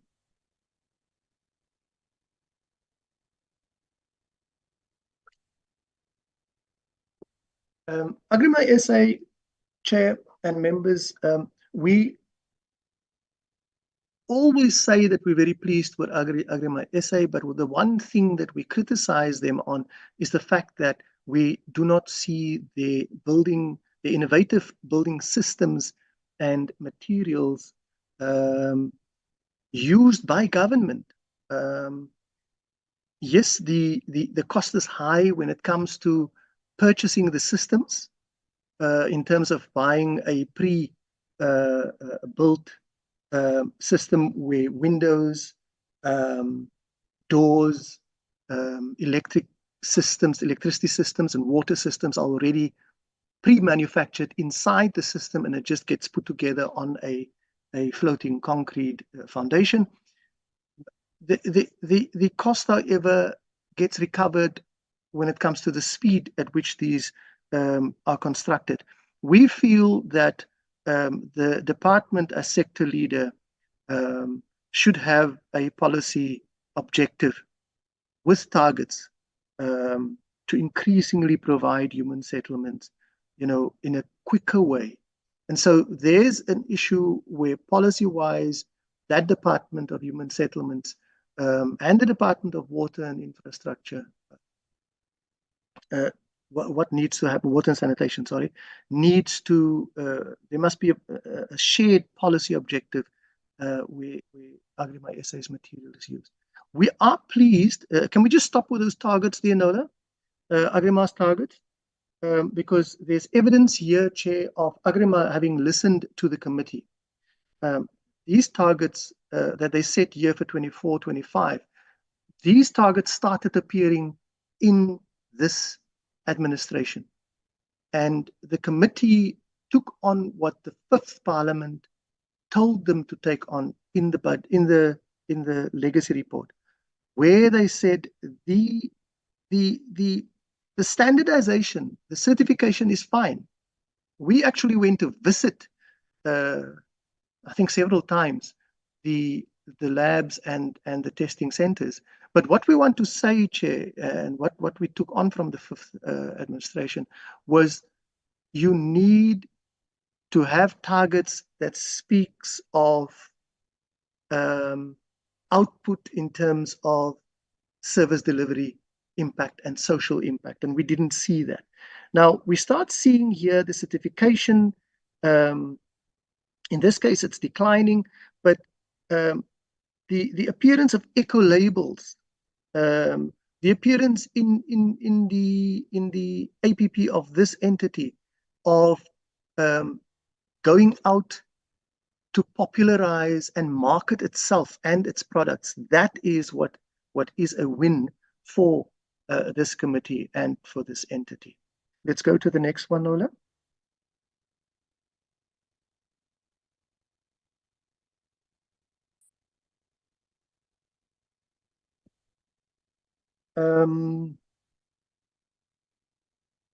Right.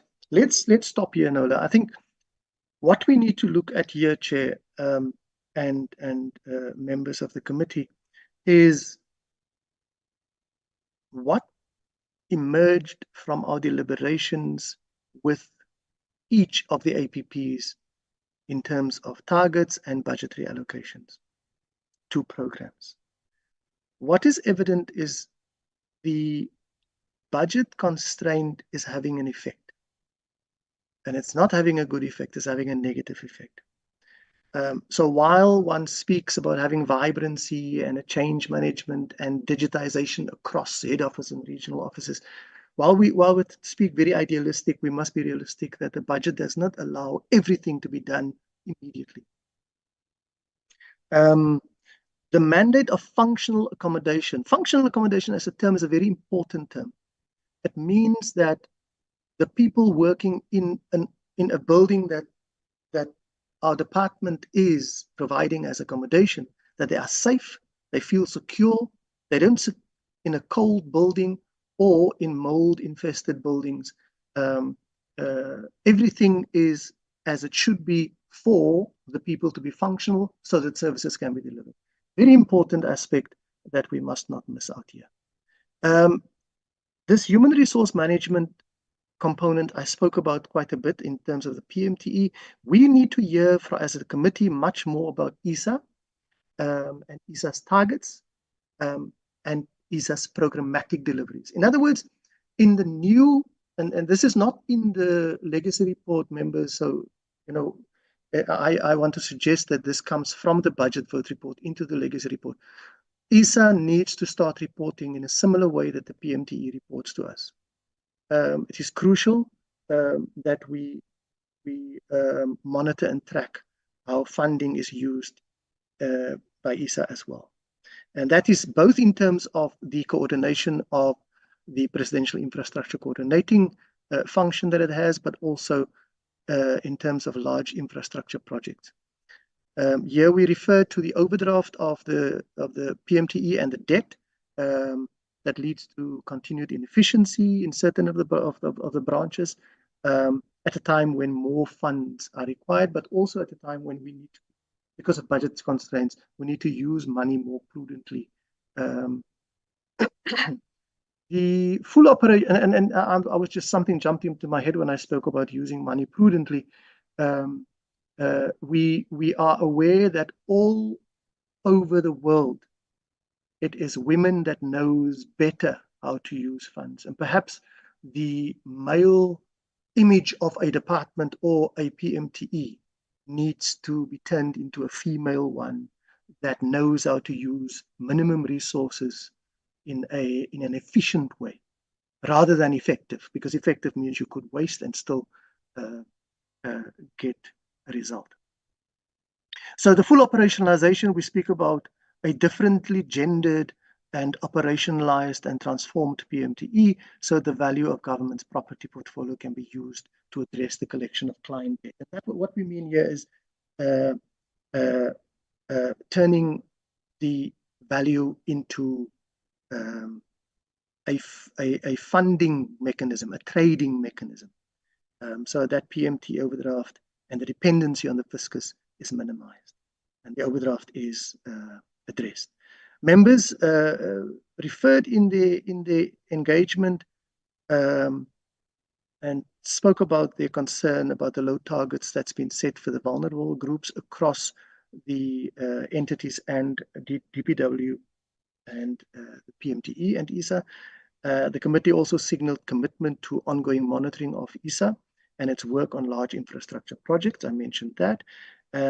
And it will continue to track the amendments to CBE, CIDB, as well as the Public Works Bill. And we said the expropriation bill, we just did some work on it yesterday.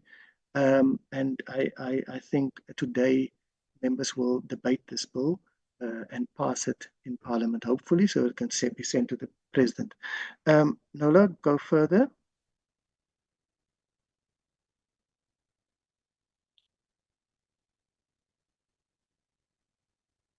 The seriousness of funds used for the ERP the seriousness with which the members raised this should not be underestimated.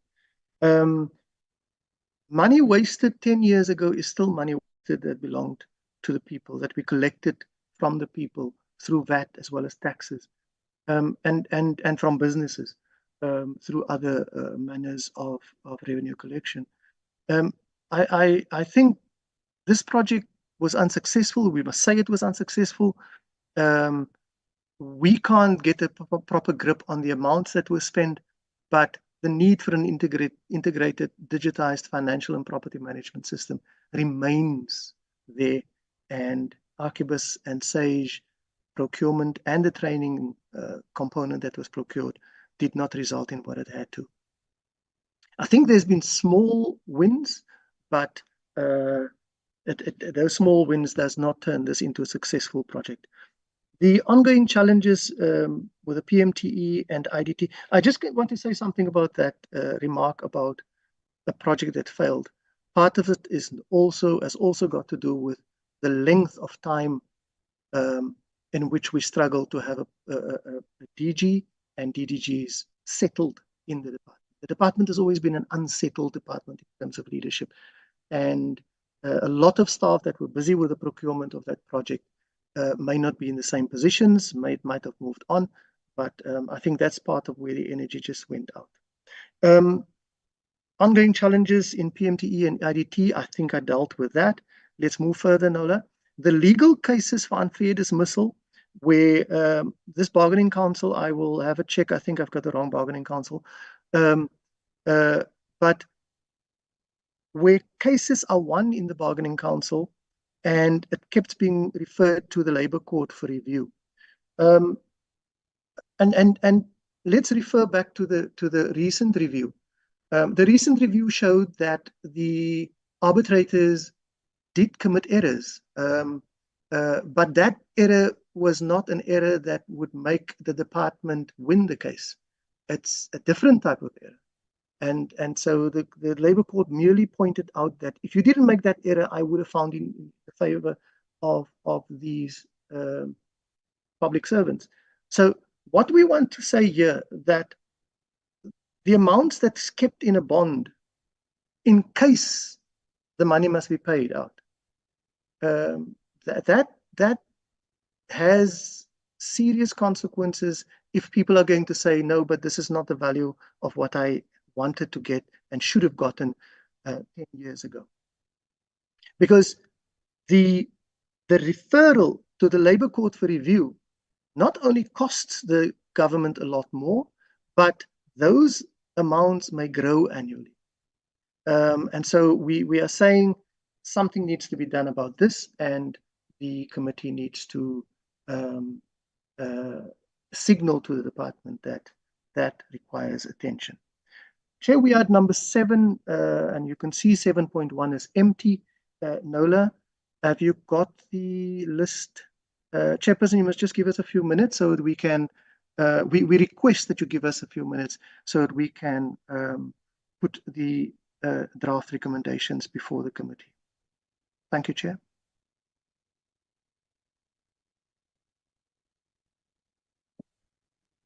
Thank you, Shuaib. Honorable members, that is the report that has been presented to us. Are you going to present them all? Chairperson, we need to just put the draft recommendations in front of the members. Okay.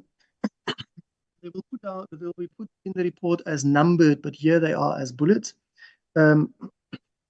We ask that the Minister instruct the DG and senior management of the department and the PMTE to report on progress on the implementation of phase 4 and the introduction of phase 5 of the EPWP in the new for the new term. This will be the 5th iteration to ensure, in this case, we are signaling that the certification was a weak certification in 4, where it was merely a certificate given to people for participating, not the skills development, and that needs to, across the the sectors of EPWP. Some sectors were excellent with skills, but the point we're making here is there were far too many of these certificates of participation that was given to beneficiaries. Our ideal with the EPWP, and we share that with the department, is that this will get people out of poverty into the employment of terrain of the formal economy. Progress with the integration of the infrastructure development coordination function that ECSA plays through transfer from Program 4. The third one is total facilities management and refurbish, operate and transfer, and build, operate and transfer. As a committee, we want a report on that, specifically on the PPP solutions.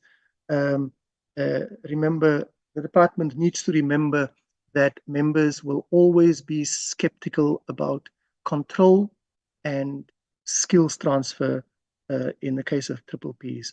So that what's handed over and transferred is not just the well-maintained building, refurbished building, but also staff that has been trained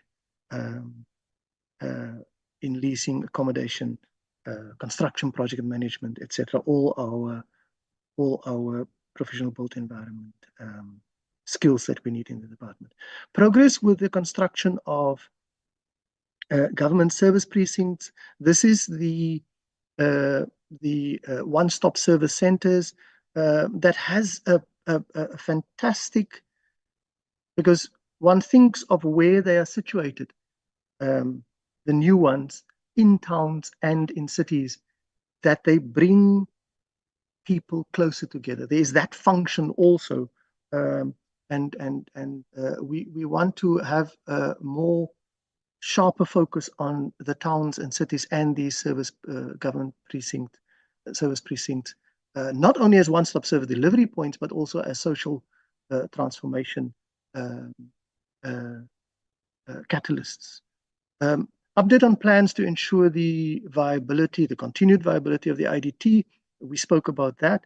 Progress made with updating and completing a reliable and accessible immovable asset register and any financial implications. Financial implications are important. With most of these bullets, there are finances that we have in mind and targets that we have in mind that came via the APPs.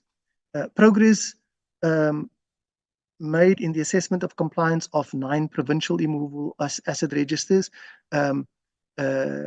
We don't want to start incurring too much into the local governments here, because the courts have found many times that, or has ruled many times that they do not want national departments to interfere too much there, because they must be independent.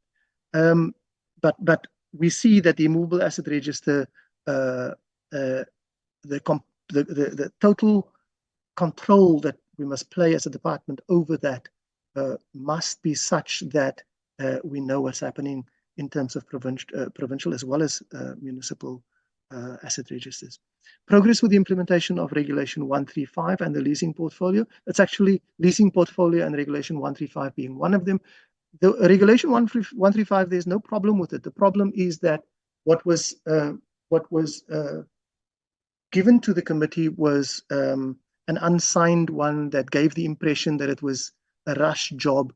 It's something that we do not need as the department should not expose itself to such things, because members are skeptical beings, and they will jump on things like that and use that to criticize, and they're political skeptical beings, and they will use that for their own purposes. So one must be careful with those types of things. We signal that needs to be done better and stronger, with more vigor, with more self-confidence. That's sometimes very missing in the department when it engages with the committee. Progress with the continued operationalization of the PMTE so that it has a debt collection strategy, the reduction of the overdraft, immovable asset register value being turned into revenue, and it trades as a fully operational property trading entity.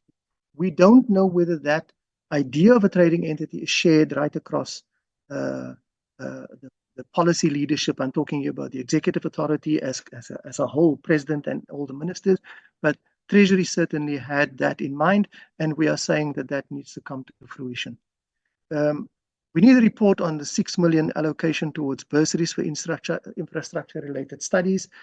Here we spoke about the tracking of throughput rate of beneficiaries.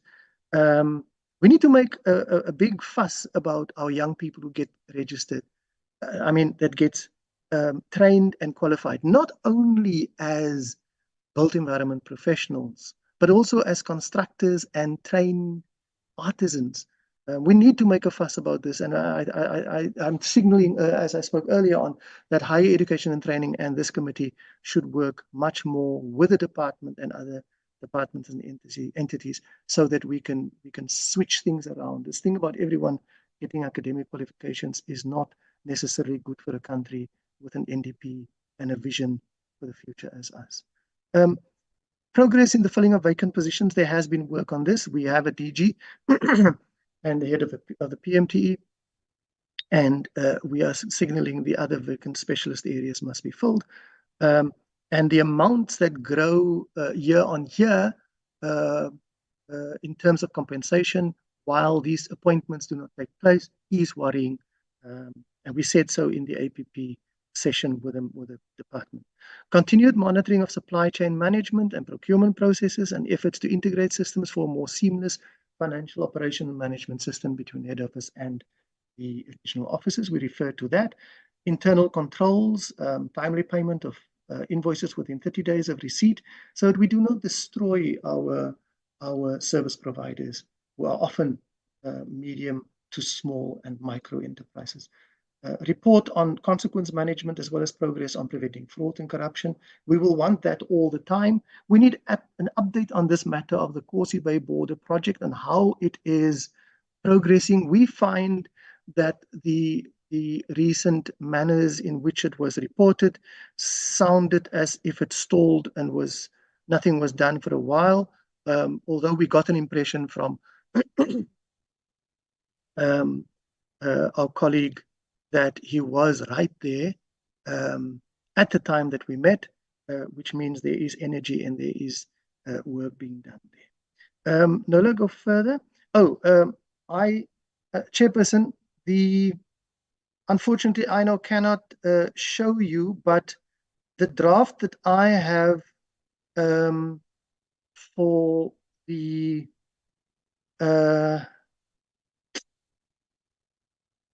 where is it now? For the recommendation report has a recommendation that captures what the members were saying earlier on in this meeting. And I just want to pull this up. Again, I'm struggling to project, but Chair, if you allow me to just search for this document quickly. Just made you a host now, so maybe it should be better to. Okay, let's see whether I am. Let me just go to possible recommendations and see whether I'm. No, man, I don't have it here either. But Chairperson, let's leave it for now, and let members tell us what else they need into the recommendations and whether they think the report must be rewritten. Thank you, Chair, and thank you for your indulgence and patience.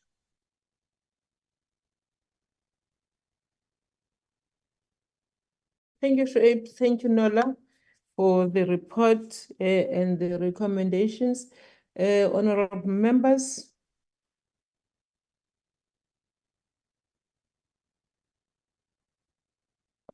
I don't see any hand. Honorable members. Honorable Sihlalo.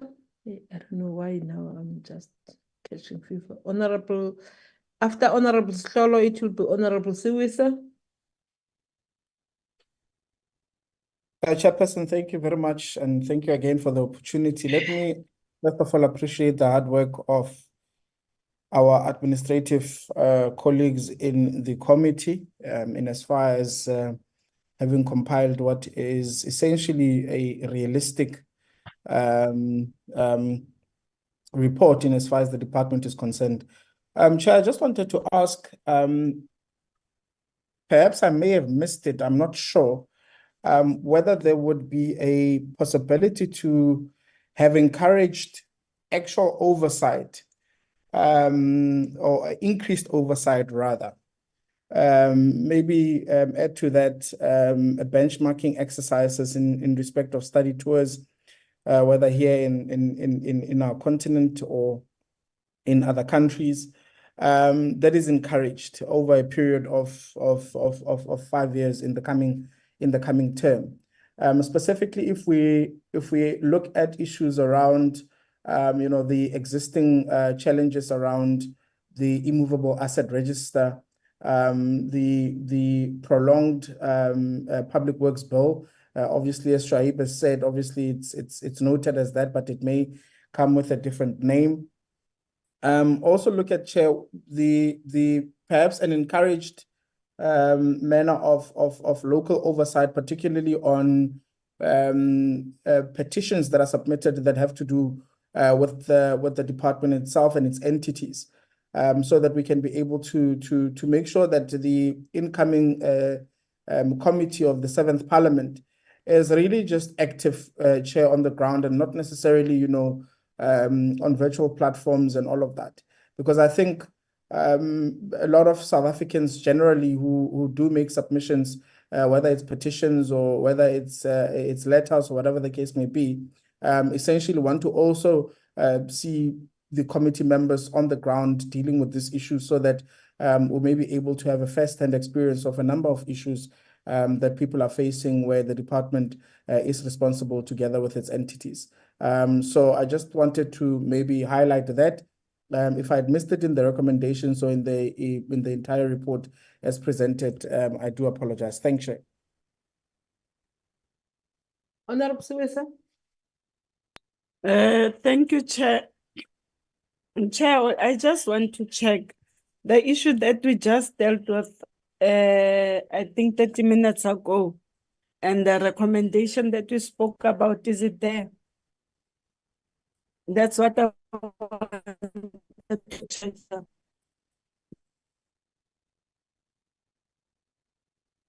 Thank you, Honorable Siwisa. Shuaib.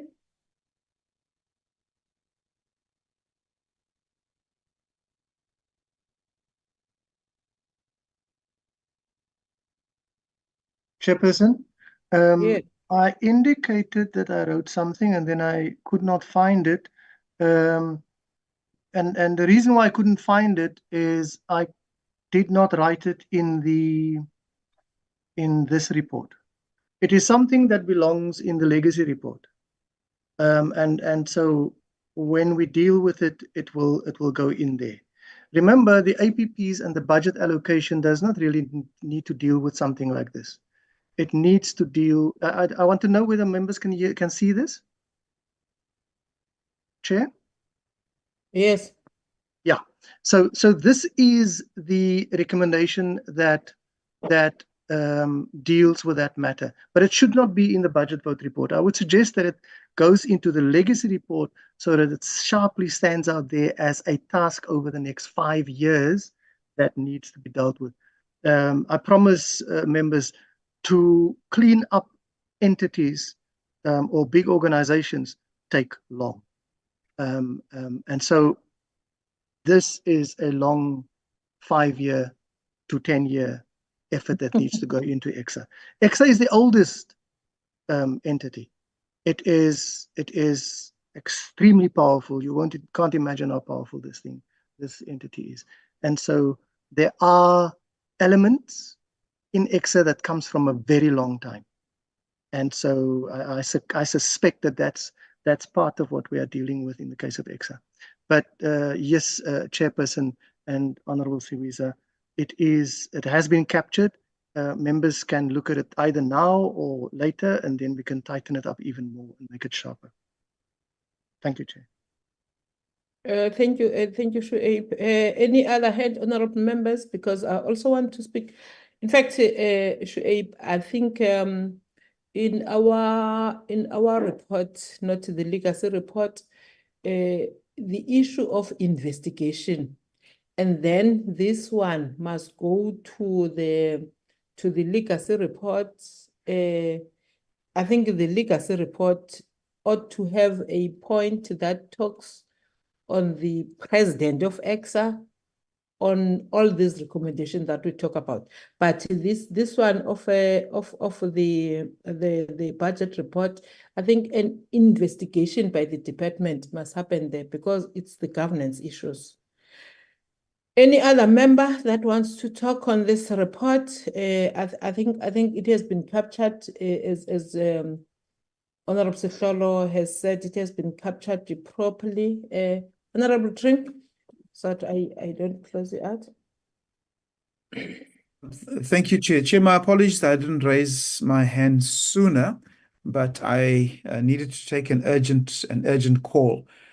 Chair, just on the Cozy Bay border post, if you can recall that we did an oversight visit and we found that at the Cozy Bay border post, there were some irregularities in terms of from the report. For example, if from memory, I can recall that at least 2 or 3 things. One, an environmental impact assessment was not done. 2, the wrong entity was used to go ahead with the putting up of the wall that needed to go up to prevent your criminal activities and vehicles that were being driven across from northern KZN into Mozambique. Thirdly, when we were there, in terms of the amount of money that was spent, we found that in terms of the money spent and the length of the wall, it was just about 100 meters, whereas it should have been a couple of kilometers. So there were some huge discrepancies. And I can recall one of the senior officials that were next to me said that this is actually worse than Bait Bridge, the Bait Bridge border post. And for some reason, the Bait Bridge border post kind of went viral throughout South Africa in terms of some of the discrepancies. But this one has been very under-key and low-key. And I know that there was an SIU investigation, but I do think that, and I can't recall, I think before I stepped out, I heard Shuaib saying that there's some energy in that. And if you can just maybe go back to what is actually captured in the report, so that I can satisfy myself that it captures indeed the sentiments of the committee.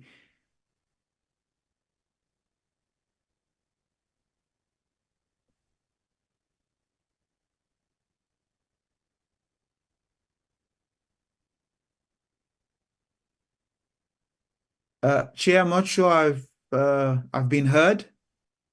Yes, I was listening. I'm sure. Shuaib, have you captured? Chair, I gathered a little bit of it, not all of it, because I was trying to write something else here. What we can do also, Chair, is members can in our WhatsApp group send where they want specific items to be tightened, because the Cozy Bay is a very what Mr. Thring is raising here is crucial. That the recommendation should not just be a broad recommendation. It should be not a general recommendation. It should be something that pinpoints 1 or 2 weaknesses that require focus. That is essential. So thank you for that. But if I do not capture things the way members want, suggestions on that particular thing would assist, and we will redraft. We shall redraft. Thank you, Chair. Okay, Chair. Thank you. Thank you, Shuaib. Thank you, Honorable Tring. Honorable van Schalkwyk, we're still going to the legacy report, honorable members. Yeah, Chairperson, that's exactly what I wanted to highlight. That majority of these issues, I think, would be best suited to highlight it under our legacy report. Thank you.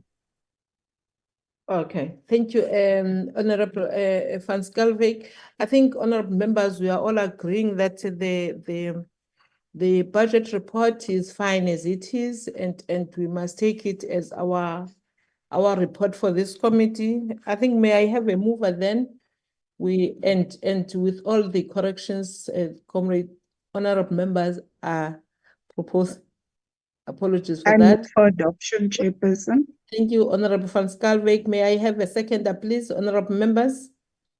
Mjobo second. Thank you, Honorable Mjobo. Can we then go to the legacy report? The bus leaves at 12:30, and honorable members will be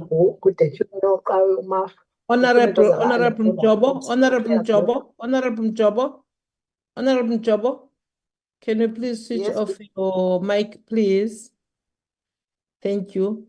Can we then go to the legacy report? Remember, Shuaib, Ines and Nola, you are not presenting it for the first time.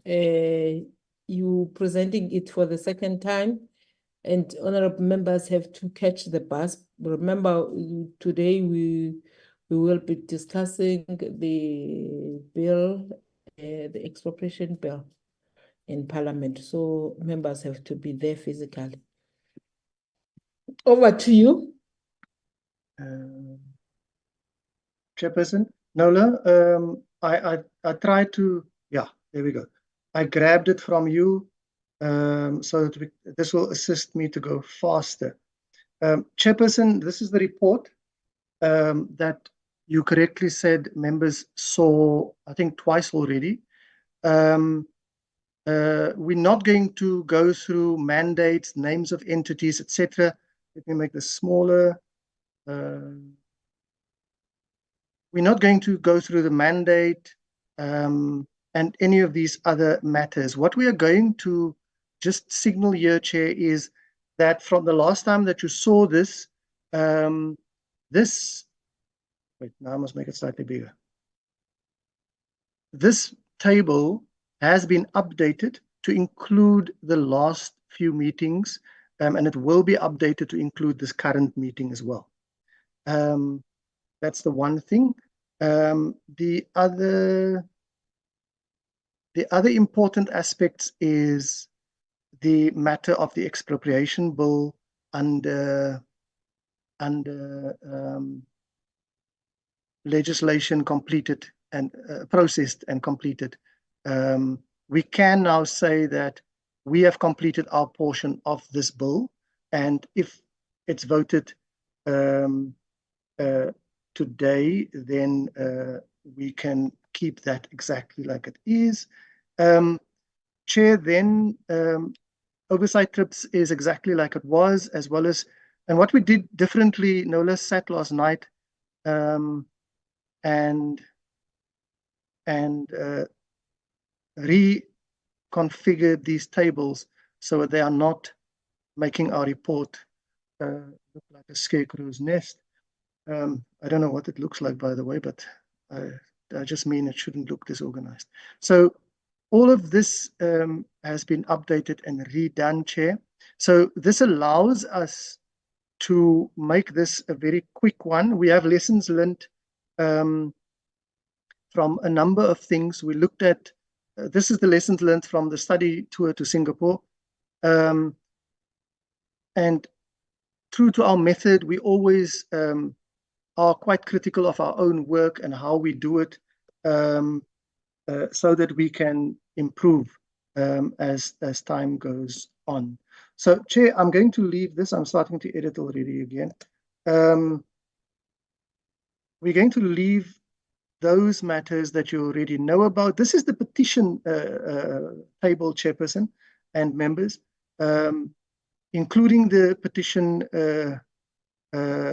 These are all actually Mr. Setlolo's petitions, those two, I think. And then the others, well, there's a fourth, number 4 and number 5 is these as well. So those were very welcome oversight work. Petitions was in the past not done regularly and easily. The outstanding issues, Chairperson, we include Telkom Towers, we include legislation and the Public Works Bill, amongst others, and we include the exact things that we spoke about earlier on in the budget vote here. But I realize that there isn't a in the current recommendations, there is nothing about the village board, and this villages board gets money. So both in the budget vote report and in this particular report, we need a recommendation on that villages board. I hope I'm wrong, but I suspect we don't have a recommendation on there. Then scrutiny and oversight matters, those are interesting things. These are the recommendations starting here. Every time this happens, but Chair, we'll just quickly go through it. The first one is that the next committee must have its first strategic planning workshop very early in the 7th administration, and really push for it, because we didn't push for it hard enough and didn't get the workshop off early in the 6th administration. We did it relatively in the middle to the late part, and that's not ideal. Similarly, the committee should ensure enough time for quarterly performance scrutiny, oversight and reporting in the ATC. We did not always put our reports, quarterly performance reports, in the ATC. These must be in the ATC.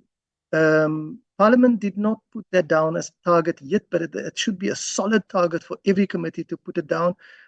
So that we put our budget vote reports and quarterly performance reports in there, properly recorded right through the years for every committee.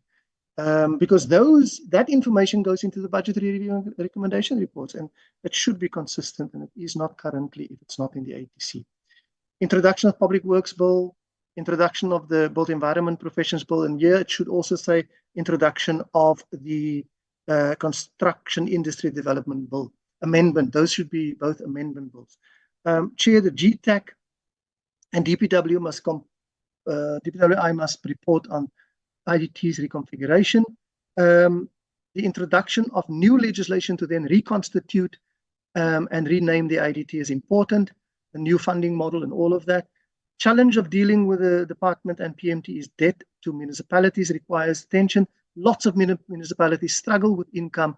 If the department doesn't pay, it is making itself culpable in our municipalities failing. The need to appoint and retain experienced property professionals, I made that point quite clear earlier on.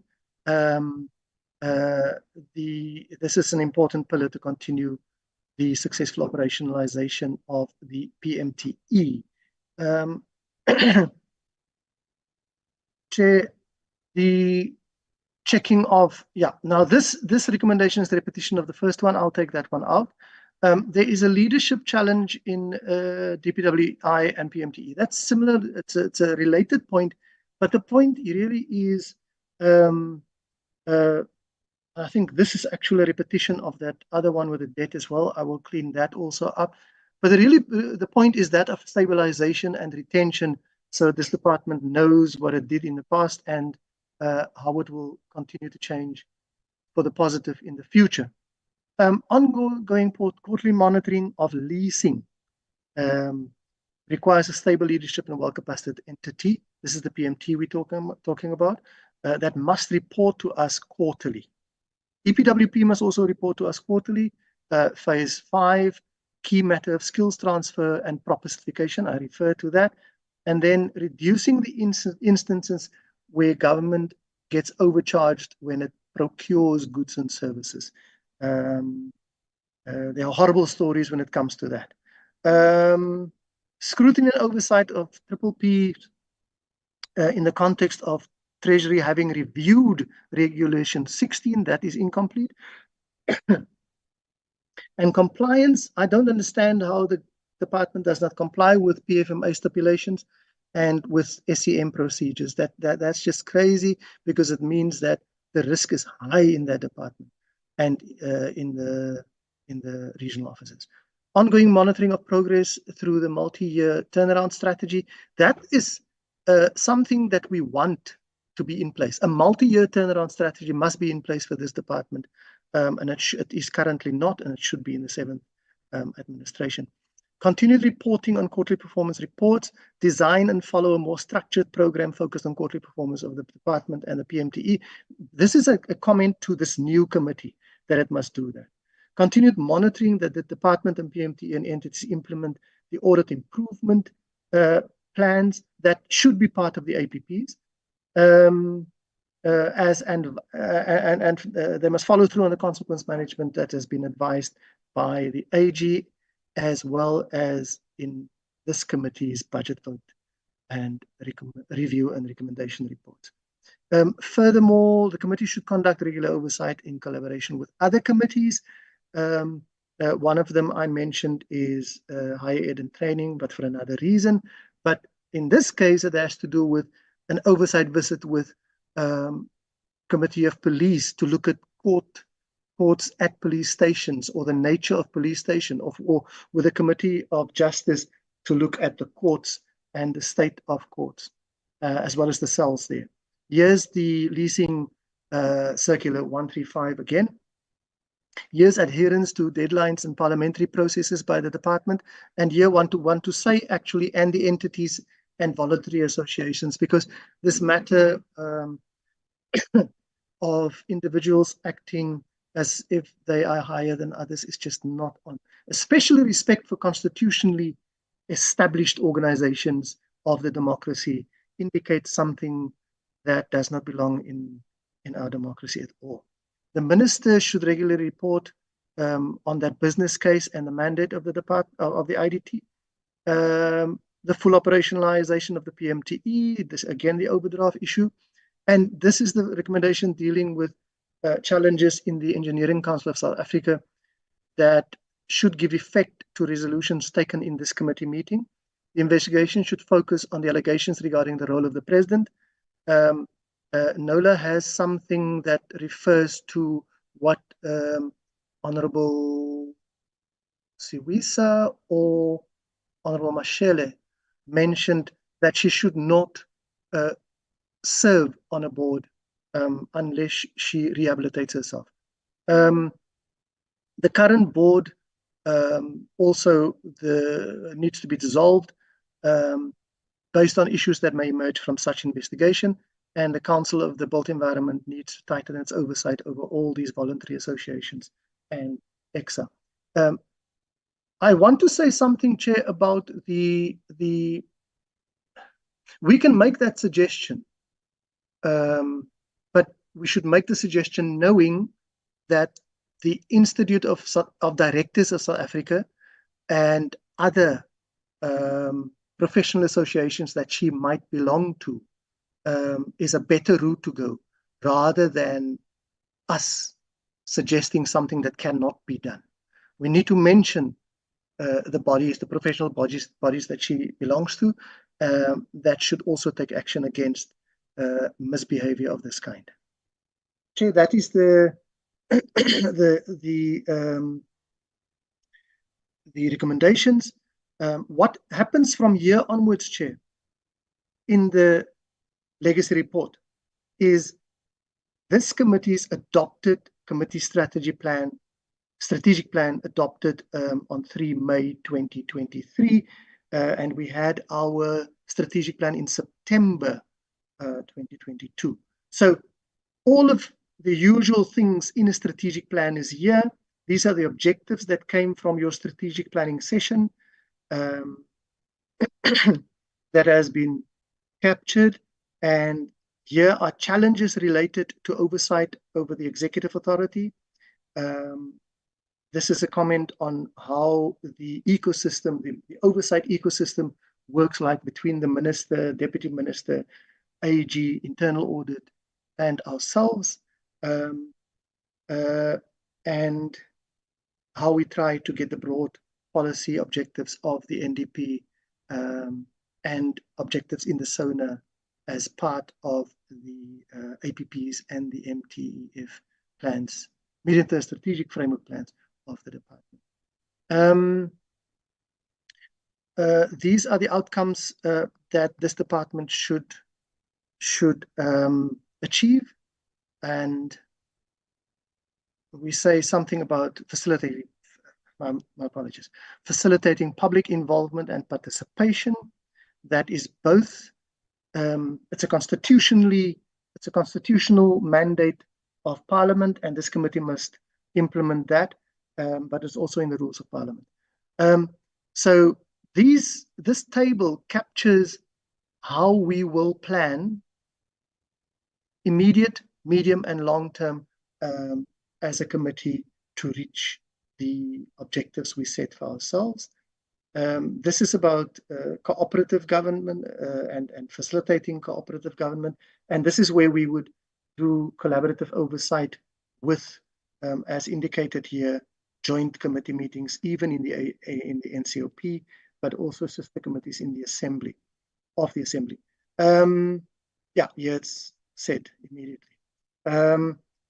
Chair, then the empowerment and capacity building is the last one. I spoke about this, and we spoke about this in the strategic planning session, to empower members so that when they leave here, they do not leave as they came in. This is the end. My sister secretary just told me to get done, and I like to listen to the women in my life. Thank you, Chair, and members, that's your legacy report.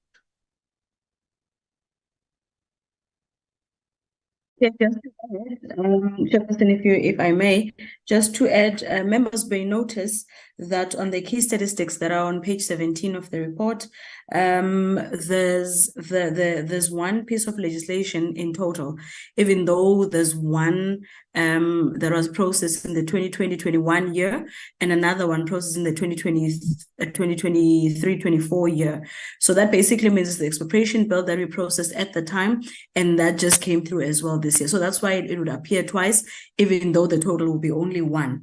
Also in the petitions, on the petitions table, Honorable Seitlolo's Waterloo petition appears twice as well, because it was dealt with last year, and then the report was deferred because the committee felt that it had to convene another meeting to deal with the matter, which it did earlier on this year in February, which is why now the petition also appears twice on that report. So it's no mistake, Chair. It was deliberate, it had to be done so.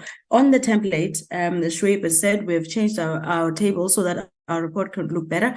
You would notice that recommendations are now below each and every oversight visit, so that it can be easy for members to go through the actual report itself. We have toned the report down, Honorable Chair, if you remember, during the first consideration of the draft, we had 140 pages, but now we're currently sitting at about 70, and I think Shoaib has also toned it down to about 30 something, but he's still gonna work around it. But yesterday it was 70 pages. So all this reconfiguration has just been really meant for the report to look better, and members could look through it even better. The issue of ECSA, Honorable Chair, will definitely be included as a recommendation on the legacy report, so that the 7th Parliament Committee can then take it through. I'm not sure if this current committee won't want to have a process on it, because I would then advise that a certain report can be drafted based on today's meeting, and then that can also be tabled through the ATC to the House, so that it's a matter that the House can also take consideration of. I'll pause it there, Chairperson. Before I pause, the strat plan and the master attendance register are part of this current template of the legacy report. However, the master attendance register can only be attached as an addendum to the actual report. We have managed to include the strat plan inside the report as well. Thank you, Chairperson.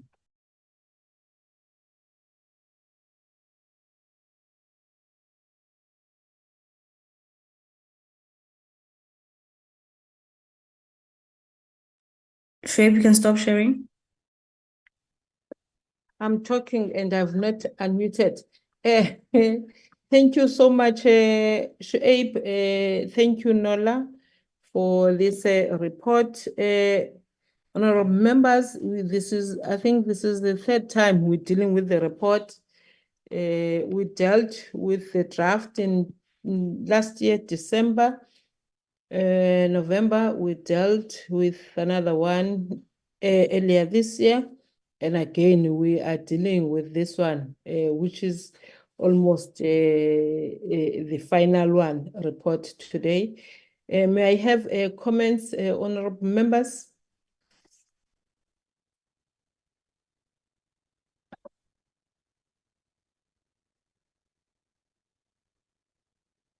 Honorable Van Schalkwyk, Honorable Tring.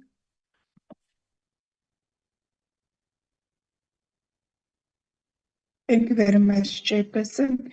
And once more, I want to welcome the report as being presented, including the latest additions.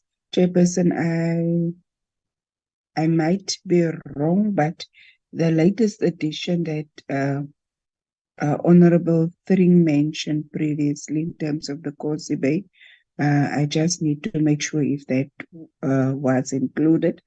But also, Chairperson, in some instances, I would see, I didn't want to stop the presenter, but in some instances, when referring to specific entities or the department reporting during a quarterly or annual report to the portfolio committee, there's some instances where they say the department or entity can or may report to the PC.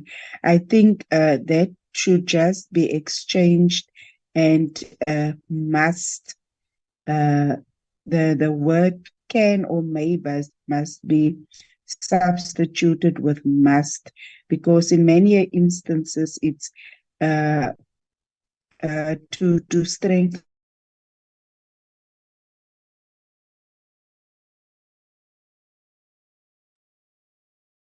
We've lost you. difficult for us to perform proper oversight. Hello? Hello? I don't know whether it was me, We lost but you, Chef. yeah, there Oh, was a time that we lost you. Oh, sorry. What I'm just saying is in terms of reporting entities or the department reporting on specific issues to the portfolio committee on a quarterly basis, it should reflect as not may or can, but must report on those issues to the portfolio committee. That word can just be changed.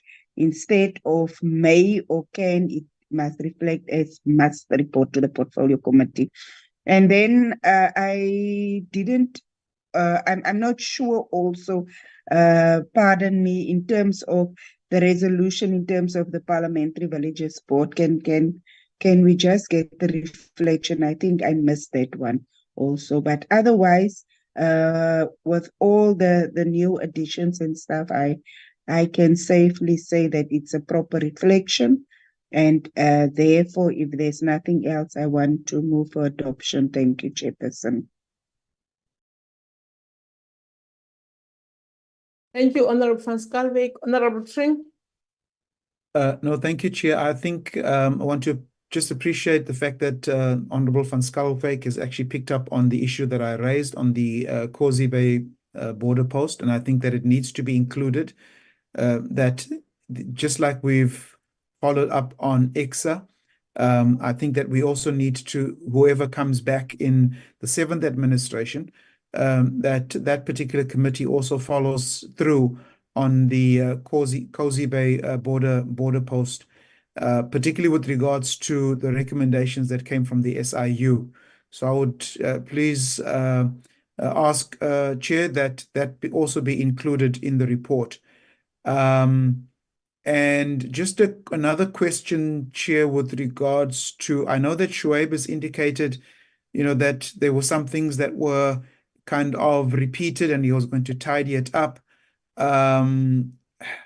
Once we've approved the report, it's just a concern that I have in terms of timing, because he's going to be removing certain things and tidying certain things up. but we are approving a report that is still going to be tidied. So it's just a concern that I have in terms of our timing, and I know that we've kind of running out of time, but whether we are going to be able to have another bite at the tidied up report before closing, or whether Shoaib and the Secretariat is able to do that in time or not. So that's just the concern. And then, Chair, I'm not sure if we're going to be having closing remarks or whether I should actually make my closing remarks now. Not now, Honorable Trink. Okay, I just Chair, want my us closing to- remarks. Yeah, No, my closing I'm remarks. saying not now. I'm saying not Oh, now. not now. Okay. I want All us right, Chair. to first adopt this legacy report. Honorable Okay, Chair, Van thank you. Schalkwyk has also moved. And then after that, we then close because this is our last meeting. We may have like even if it's 2 minutes, each member talking to the team that we work with, our colleagues, knowing full well that we may not be part of the this committee in the next term. So I would like us to have that chance to do so. Can I then have a seconder in the issue of the adoption? But can we on this issue of the report, we adopting it now, having to do some minor corrections. Remember, this report is not going to go to the House to be debated or what. It will just we will. I think Tim said, Honorable Michelle, earlier on, it may be our last meeting now, but we still have 2 months. I think Nola and Shoaib then have an obligation to the changes that we are raising now to effect them, and then they can give us the report. Even the group that we have of the committee, we will our last date it's the 21. I think it was said so, the 21 of May. Then we will then on that particular day just then delete the group and remove everyone. But between now and then, we still have a chance to get information because we will still be part of this portfolio committee up to the 21 when finally the curtain will fall on this sixth administration. So can we have a seconder on what Honorable Van Schalkwyk has moved that we adopt this report as our report, legacy report, but also noting all the changes that honorable members are raising that they must be done. Shoaib, can I get a seconder? Honorable Jabo? Thank you, Chairperson. I second Honorable Van Schalkwyk with the adoption of the report with the amendments and corrections. Thanks, Chair. Thank you. I also ask Honorable Van Schalkwyk to do 2 minutes on behalf of us. The ANC. Okay, thank you so much, honorable members. Honorable Tring? Chair, I just wanted to thank you, Chair. I just wanted to make sure that my request that the Cozy Bay border post and in particular the Jersey barrier wall and the oversight that we did there also be included in the report, and that's going to be captured. I just want clarity, Chair. Otherwise, I was going to be seconding before Honorable Njoba put her hand up. No, what you have said, we Honorable said that is supporting, but also the amendments and all the inclusions that we are raising. I Thank think you, Chair. Shuaib and Nola will see how to put it, but we will also Okay, see thank the you, Chair. report, yeah, before it is, Chairperson? but we, yes, Nola? Sorry, I just want to confirm that the oversight report, the oversight visit to Kosi Bay is already included in the legacy report. I'm not sure if Honorable Thring didn't see it. Oh, and I gather that he wasn't there when we considered the first draft because we went through each and every Nola, we are oversight visit that losing we you. attended. Chair, can you hear me? Am I audible now, Chair? I can hear you. Yes. All right. Apologies, Chairperson's network on my side. I was saying the oversight report of the Kosi Bay, Jersey barrier walls and things, it's also included in the table where all the other oversight visits were mentioned. So I think it's just that we didn't go through each and every one today as we did during the first draft consideration. Otherwise, Shuaib then will make sure that Shuaib and I will also make sure that we include the recommendation as it was proposed. Thank you. I think the issue here is not about the inclusion, but it's about the issue that there must be investigation done there. I think that one, Shuaib, I think he has captured it properly. Correct, Thank Chair. you so Thank you. much. Thank you so much, Nola. Honorable members, we have come to the end of our 5 years as the members of this portfolio committee. This is the last meeting that we held. We interacted so well, even with those members that left the committee, members joined.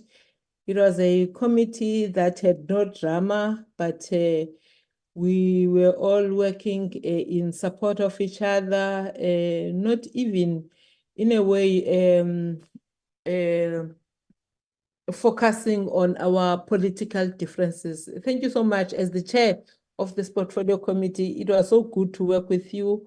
The team that supported us, the team that made us to have credible reports, the team that made this committee strong, working behind the scenes. We have Abos Tabi, Khadija, Inez, Shuaib, and Nola. You made us so proud at this portfolio committee. Thank you so much. I just wanted to start by saying those words. We may not be back, some of us in the next administration, but we'll always be proud that we served in this term, and also with this support that was so good for us. And I think everyone can say it without any shame that we were supported by this portfolio committee. We lost one of our own that we started with, Honorable Ngumalo, may his soul rest in peace. We will never forget him, and all those members that left and joined other portfolio committee, and the one that joined us. It was so good working with you. Thank you so much, honorable members. I will then allow honorable members to say a few words. Honorable Trink, can we start with you? Yes, No, thank you, Chair. Chair, I think firstly, I just want to say a big thank you to you as the chair for the manner in which you have chaired the committee. We thank you for your leadership. We thank you for your unbiased leadership in giving all of us an opportunity to interact. You've shown good leadership skills, Chair, in doing at sometimes what was a very difficult task, but you've executed the task of chairmanship admirably. So to you, Chair, I want to say a big thank you. It's been an honor and a privilege to be a part of this particular committee under your chairmanship. To my colleagues, also thank you from the different political parties. Thank you also for your interactions, and even at times where we may have disagreed, but sometimes the disagreement is actually what makes us wiser. It's what makes us stronger, and it's what makes us a little bit more tougher in a sense going ahead, because there are certain areas where we have blind spots, and those blind spots are revealed by the disagreements at times that we have. And so to all of my colleagues on the committee, thank you. Thank you for your wisdom. Thank you for your inputs over these 5 years. And then Chair, to the Secretariat, not wanting the administrative staff, not wanting to mention any names, because some have had upfront roles and others were more background, but to each and every one of the support staff, Chair, we want to say thank you. You have made our task on this particular committee easier. We appreciate you, and you are an asset to this country. Thank you, Chair. Thank you, Honorable Trink. Honorable Van Schalkwyk. Or Honorable Siwisa. Let's start with Honorable Siwisa.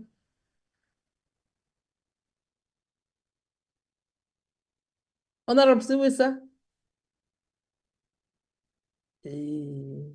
Our members still in the meeting. Honorable Sihlolo.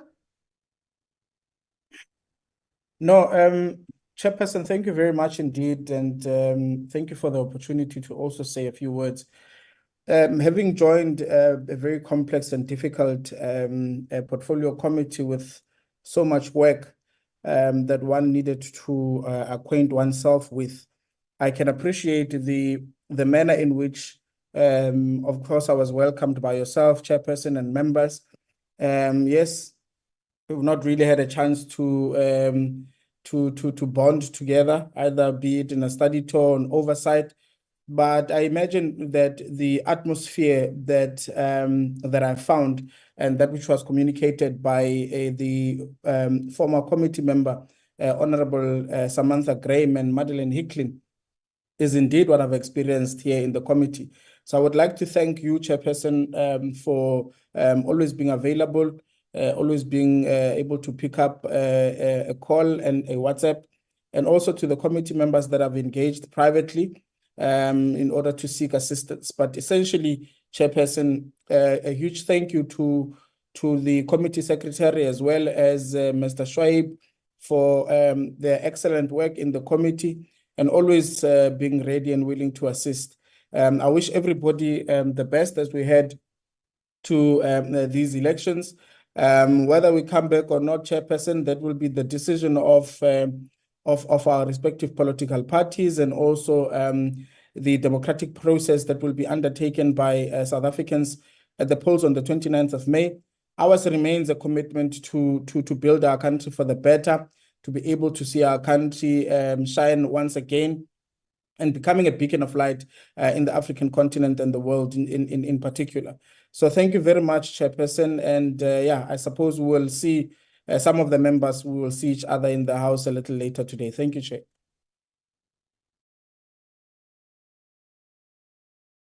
Honorable Sihlolo.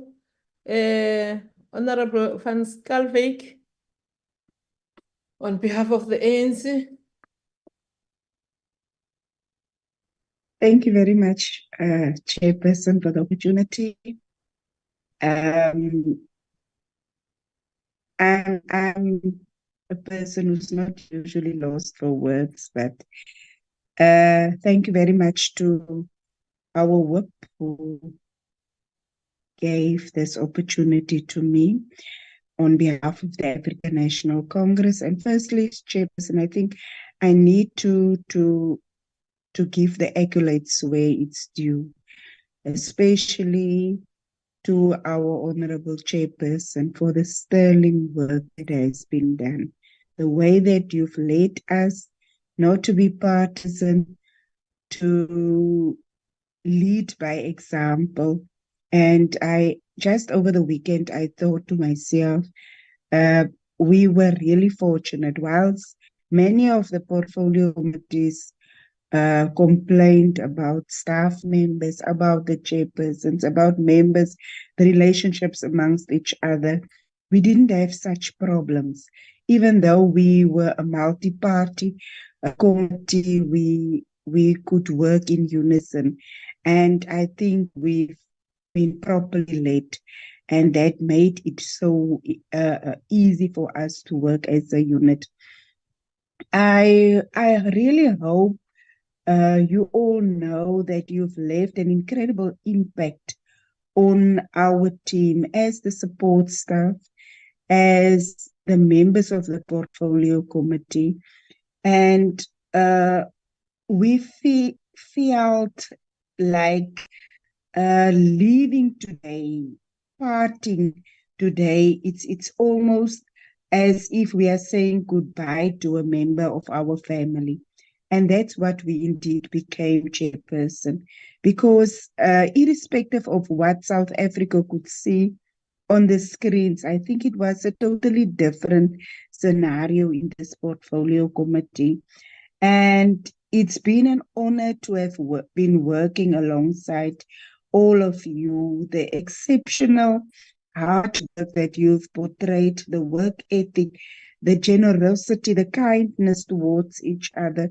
We are really thinking about those who left us, who were part of this committee, all the other members from the different parties who are not part of this portfolio committee. We've really had strong bonds, formed strong bonds with each other. And we really hope and pray, Chairperson, that in the next administration, our staff will be able to emulate what they've shown us, because they are truly professionals in guiding the new members to make this portfolio committee shining again in this next administration. And to know, Chairperson, that we have members and we have staff members who's just giving their best. And I think if anyone could look back, I think this term was, I think, one of the most difficult terms, because we've steered the ship through very difficult periods during this term, especially during the COVID pandemic. I think we doesn't want to give ourselves the credit that we deserve, but we've worked harder than ever before, because even when some of us was finding ourselves being ill at some times, even the chairperson, while she was admitted in hospital, while she was just discharged from hospital, she didn't feel to be booked off, but she performed her duties diligently. And that is the kind of leadership and membership that we've had in this portfolio committee. And we are very, very honored to have worked with you. So I would like to wish each and every one sterling work during this election campaign that's been very difficult. Those who will be coming back, we're wishing you all the best in the next administration. And we want you to relay the thankfulness of this portfolio committee also to your families who allowed you to work so diligently and assisted you during difficult times. And we're wishing you well in all your future endeavors, and may God be with you all. And may you be blessed in everything that you do, and may you please try and do the same to others, that have the same respect, have the same diligence, and also the work ethic. Thank you very much, Chairperson. Honorable Van Schalkwyk, Honorable Siwisa apparently was on a call. Honorable Siwisa? Thank you, Chair. Thank you, Chair. Apologies about that. There was an urgent matter that came to my attention. Chair, let me first start by saying, me as an individual being here representing the EFF, as a novice politician, started joining politics when EFF was formed. I was privileged and honored to have worked with people with so much intelligence, people that have work ethics that promote others to also have positive work ethics. It became a privilege to me, Chair, to be working with people that are super that have superhumanity abilities in one's life. We've worked a long journey since 2019, since we've met, and we've always spoken with one voice, irrespective of the different political parties that we come from. But we always rallied under one issue, which is to make sure that the Department of Public Works is held accountable. We were allowed to deliberate and put our views forward without bringing anybody down or looking down on any other person, whether you are new in politics or old. We've learned, some of us have learned a lot from the people that are in this committee, from the chairperson, the different members, staff members, the support staff members, the researchers, the secretary, and everybody else that is here. We've learned a lot, and it helped us to do what needs to be done. We ended up not just being a portfolio committee, but we ended up being a family, sharing sad moments and happy moments. We've seen people graduate, we've lost family members. We've been there for each other throughout the journey of the last 5 years, Chair. And it was an honor and a privilege to have worked with people in this caliber as the ones that I've worked in. And me as a person, I really appreciate that. We used to have talks on and off. We never saw each other as individuals, but we saw each other as a collective. Most importantly, Chair, one thing that people maybe need to know about the Portfolio Committee of Public Works is that we always aid, if we are on an oversight, we always aid as a collective.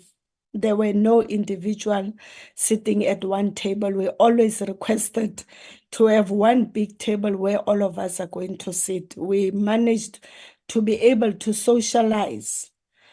Our work in the Portfolio Committee has made some of us to gain brothers and sisters and moms and aunts. It has allowed us to share our matters with some of you guys, because that's what people need to do. That's what we do as Africans. Umuntu ngumuntu ngabantu. And that's one thing that the Portfolio Committee has always pushed forward. And on behalf of the EFF Chair, I'm going to say it was an honor and privilege to work with members from the ANC, from the ACDP, from the DA, from the Phrase Front, from IFP. This was not an easy journey, but we managed to go through the journey. We managed to do what needs to be done. We managed to hold the executive accountable as a committee, and we managed to achieve whatever goals that we wanted to achieve. Yes, some of them we couldn't achieve, and it was highlighted by our researcher that there were some points that we missed out on, but we must pat ourselves on the shoulders to say we managed to do most of the work that needs to be done. And I would also like to take the opportunity to say, let's all go out there wishing everybody good luck in the race when we go and campaign out there. Let everybody do their work, go and do their work. And please, Chair, let's promote that nobody should allow, wherever they are in their constituency or deployment, let's try to promote a political tolerance whereby we do not allow our members to go and be rude or be disrespectful to other members of other political parties. Us as members and leadership from different structures, whether provincial or national, it's up to us to ensure that these elections that we are going to, they are going to be peaceful, and everybody is going to tolerate others. They are going to allow others to campaign. It's up to us as we are sitting here to ensure that these elections are going to be successful. Me knowing the kind of people that I've worked with, I know and I trust that you are going to make sure that these elections are going to be peaceful, and we are going to be able to engage with others, because I've never in my entire 5 years have I experienced being disrespected by any other member of this portfolio committee. So let's all go out there. Good luck to everyone that has made it on the list and everyone that is possibly coming back. Let's push the mandate forward to hold the executive accountable even in the 7th administration if there's somebody who's coming back. So ngiyabonga Chair, ngiyabulela, ngiyaleboga baye danki. Let's all go out there and do what needs to be done to ensure that we've got very silent and tolerant and killing-free elections when we go towards 29th of May. Ngiyaleboga, ndiyabulela, enkosi, and for all the advices as a novice politician that I've received from all of you guys, I would like to say I've grown because of I was privileged to work with people in your capacity. Thank you very much, Chair, and thank you to everyone. Thank you so much, Honorable Siwisa. Also the time is against us. I don't know whether we can allow Trabe Nola and just so that you say a few words. I don't know who is going to start from Chair. our staff. Just a few words. Thank you, Chairperson. We from my side, Chair, it's been a privilege to have you as Chairperson. Not one of the members that we have in this committee refused advice. Like yourself, Chair, they allowed us to assist them, and that was golden for all of us. So thank you very much for the 5 years. Thank you for the privilege to work with you. Go well. I will see most of you again, I hope. Keep well.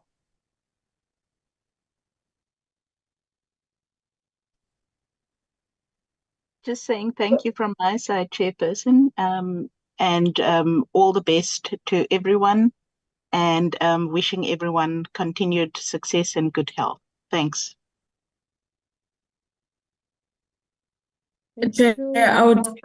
Chairperson, I would also like to echo the words of my colleagues in terms of appreciating your sense of leadership in this committee for this past 5 years. And I would like to also thank each and every member that has served in this committee, because we have never for a day felt a bit of intolerance from the members.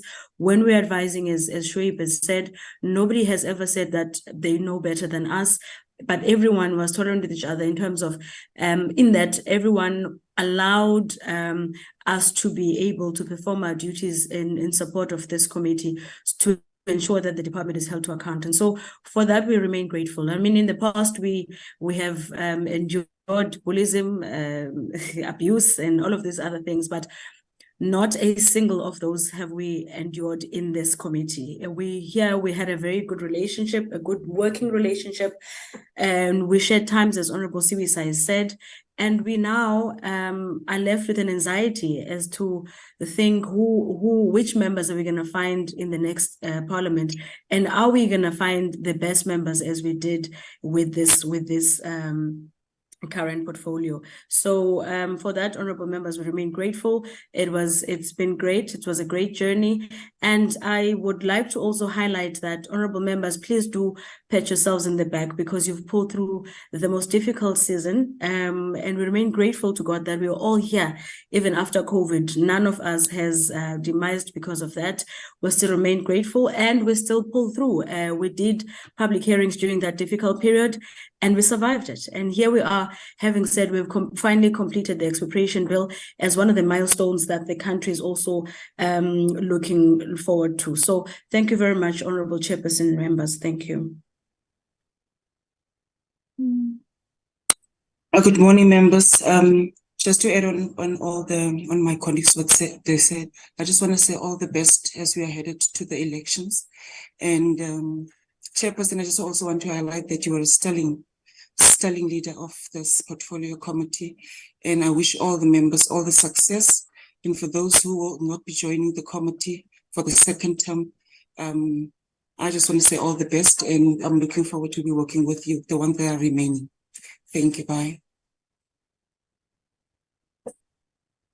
Chairperson, I don't know if you can hear me, but I just wanted to say thank you very much for everything. Thank you for the support while I was sick, the praise, the people walking with me the road that I had to walk there. And I really do appreciate everybody, and you are in my continuous praise. And thank you so much for your guidance, also Chairperson and everybody else there. Thank you, Chair. Thank you. Bye-bye. Thank you so much from the members that spoke on behalf of their political parties and our team of the staff that supported this portfolio committee. It has been a good journey since 2019 up to now. Really, members, the support that I got from this portfolio committee, whatever we discussed, there was no stage, even when we were having physical meetings, where someone would stand on a table, as we had what was happening in other committees. Thank you so much. I hope that as Honorable Suisa has said so, that we have free and fair elections. We campaign in a way that respects other political parties, in a way that will infringe on the rights of anyone else when we doing this. And may the party wins that supports people of South Africa. 29th of May is we will meet on the ground. Honorable members will be wearing our respective t-shirts and campaigning for our political parties.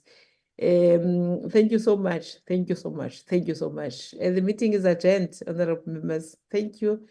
All the best to those who will be debating. Thank you. Thank you, Chair. Long live the chair. Thank you. Bye-bye. Thank you, Chair. Thank you.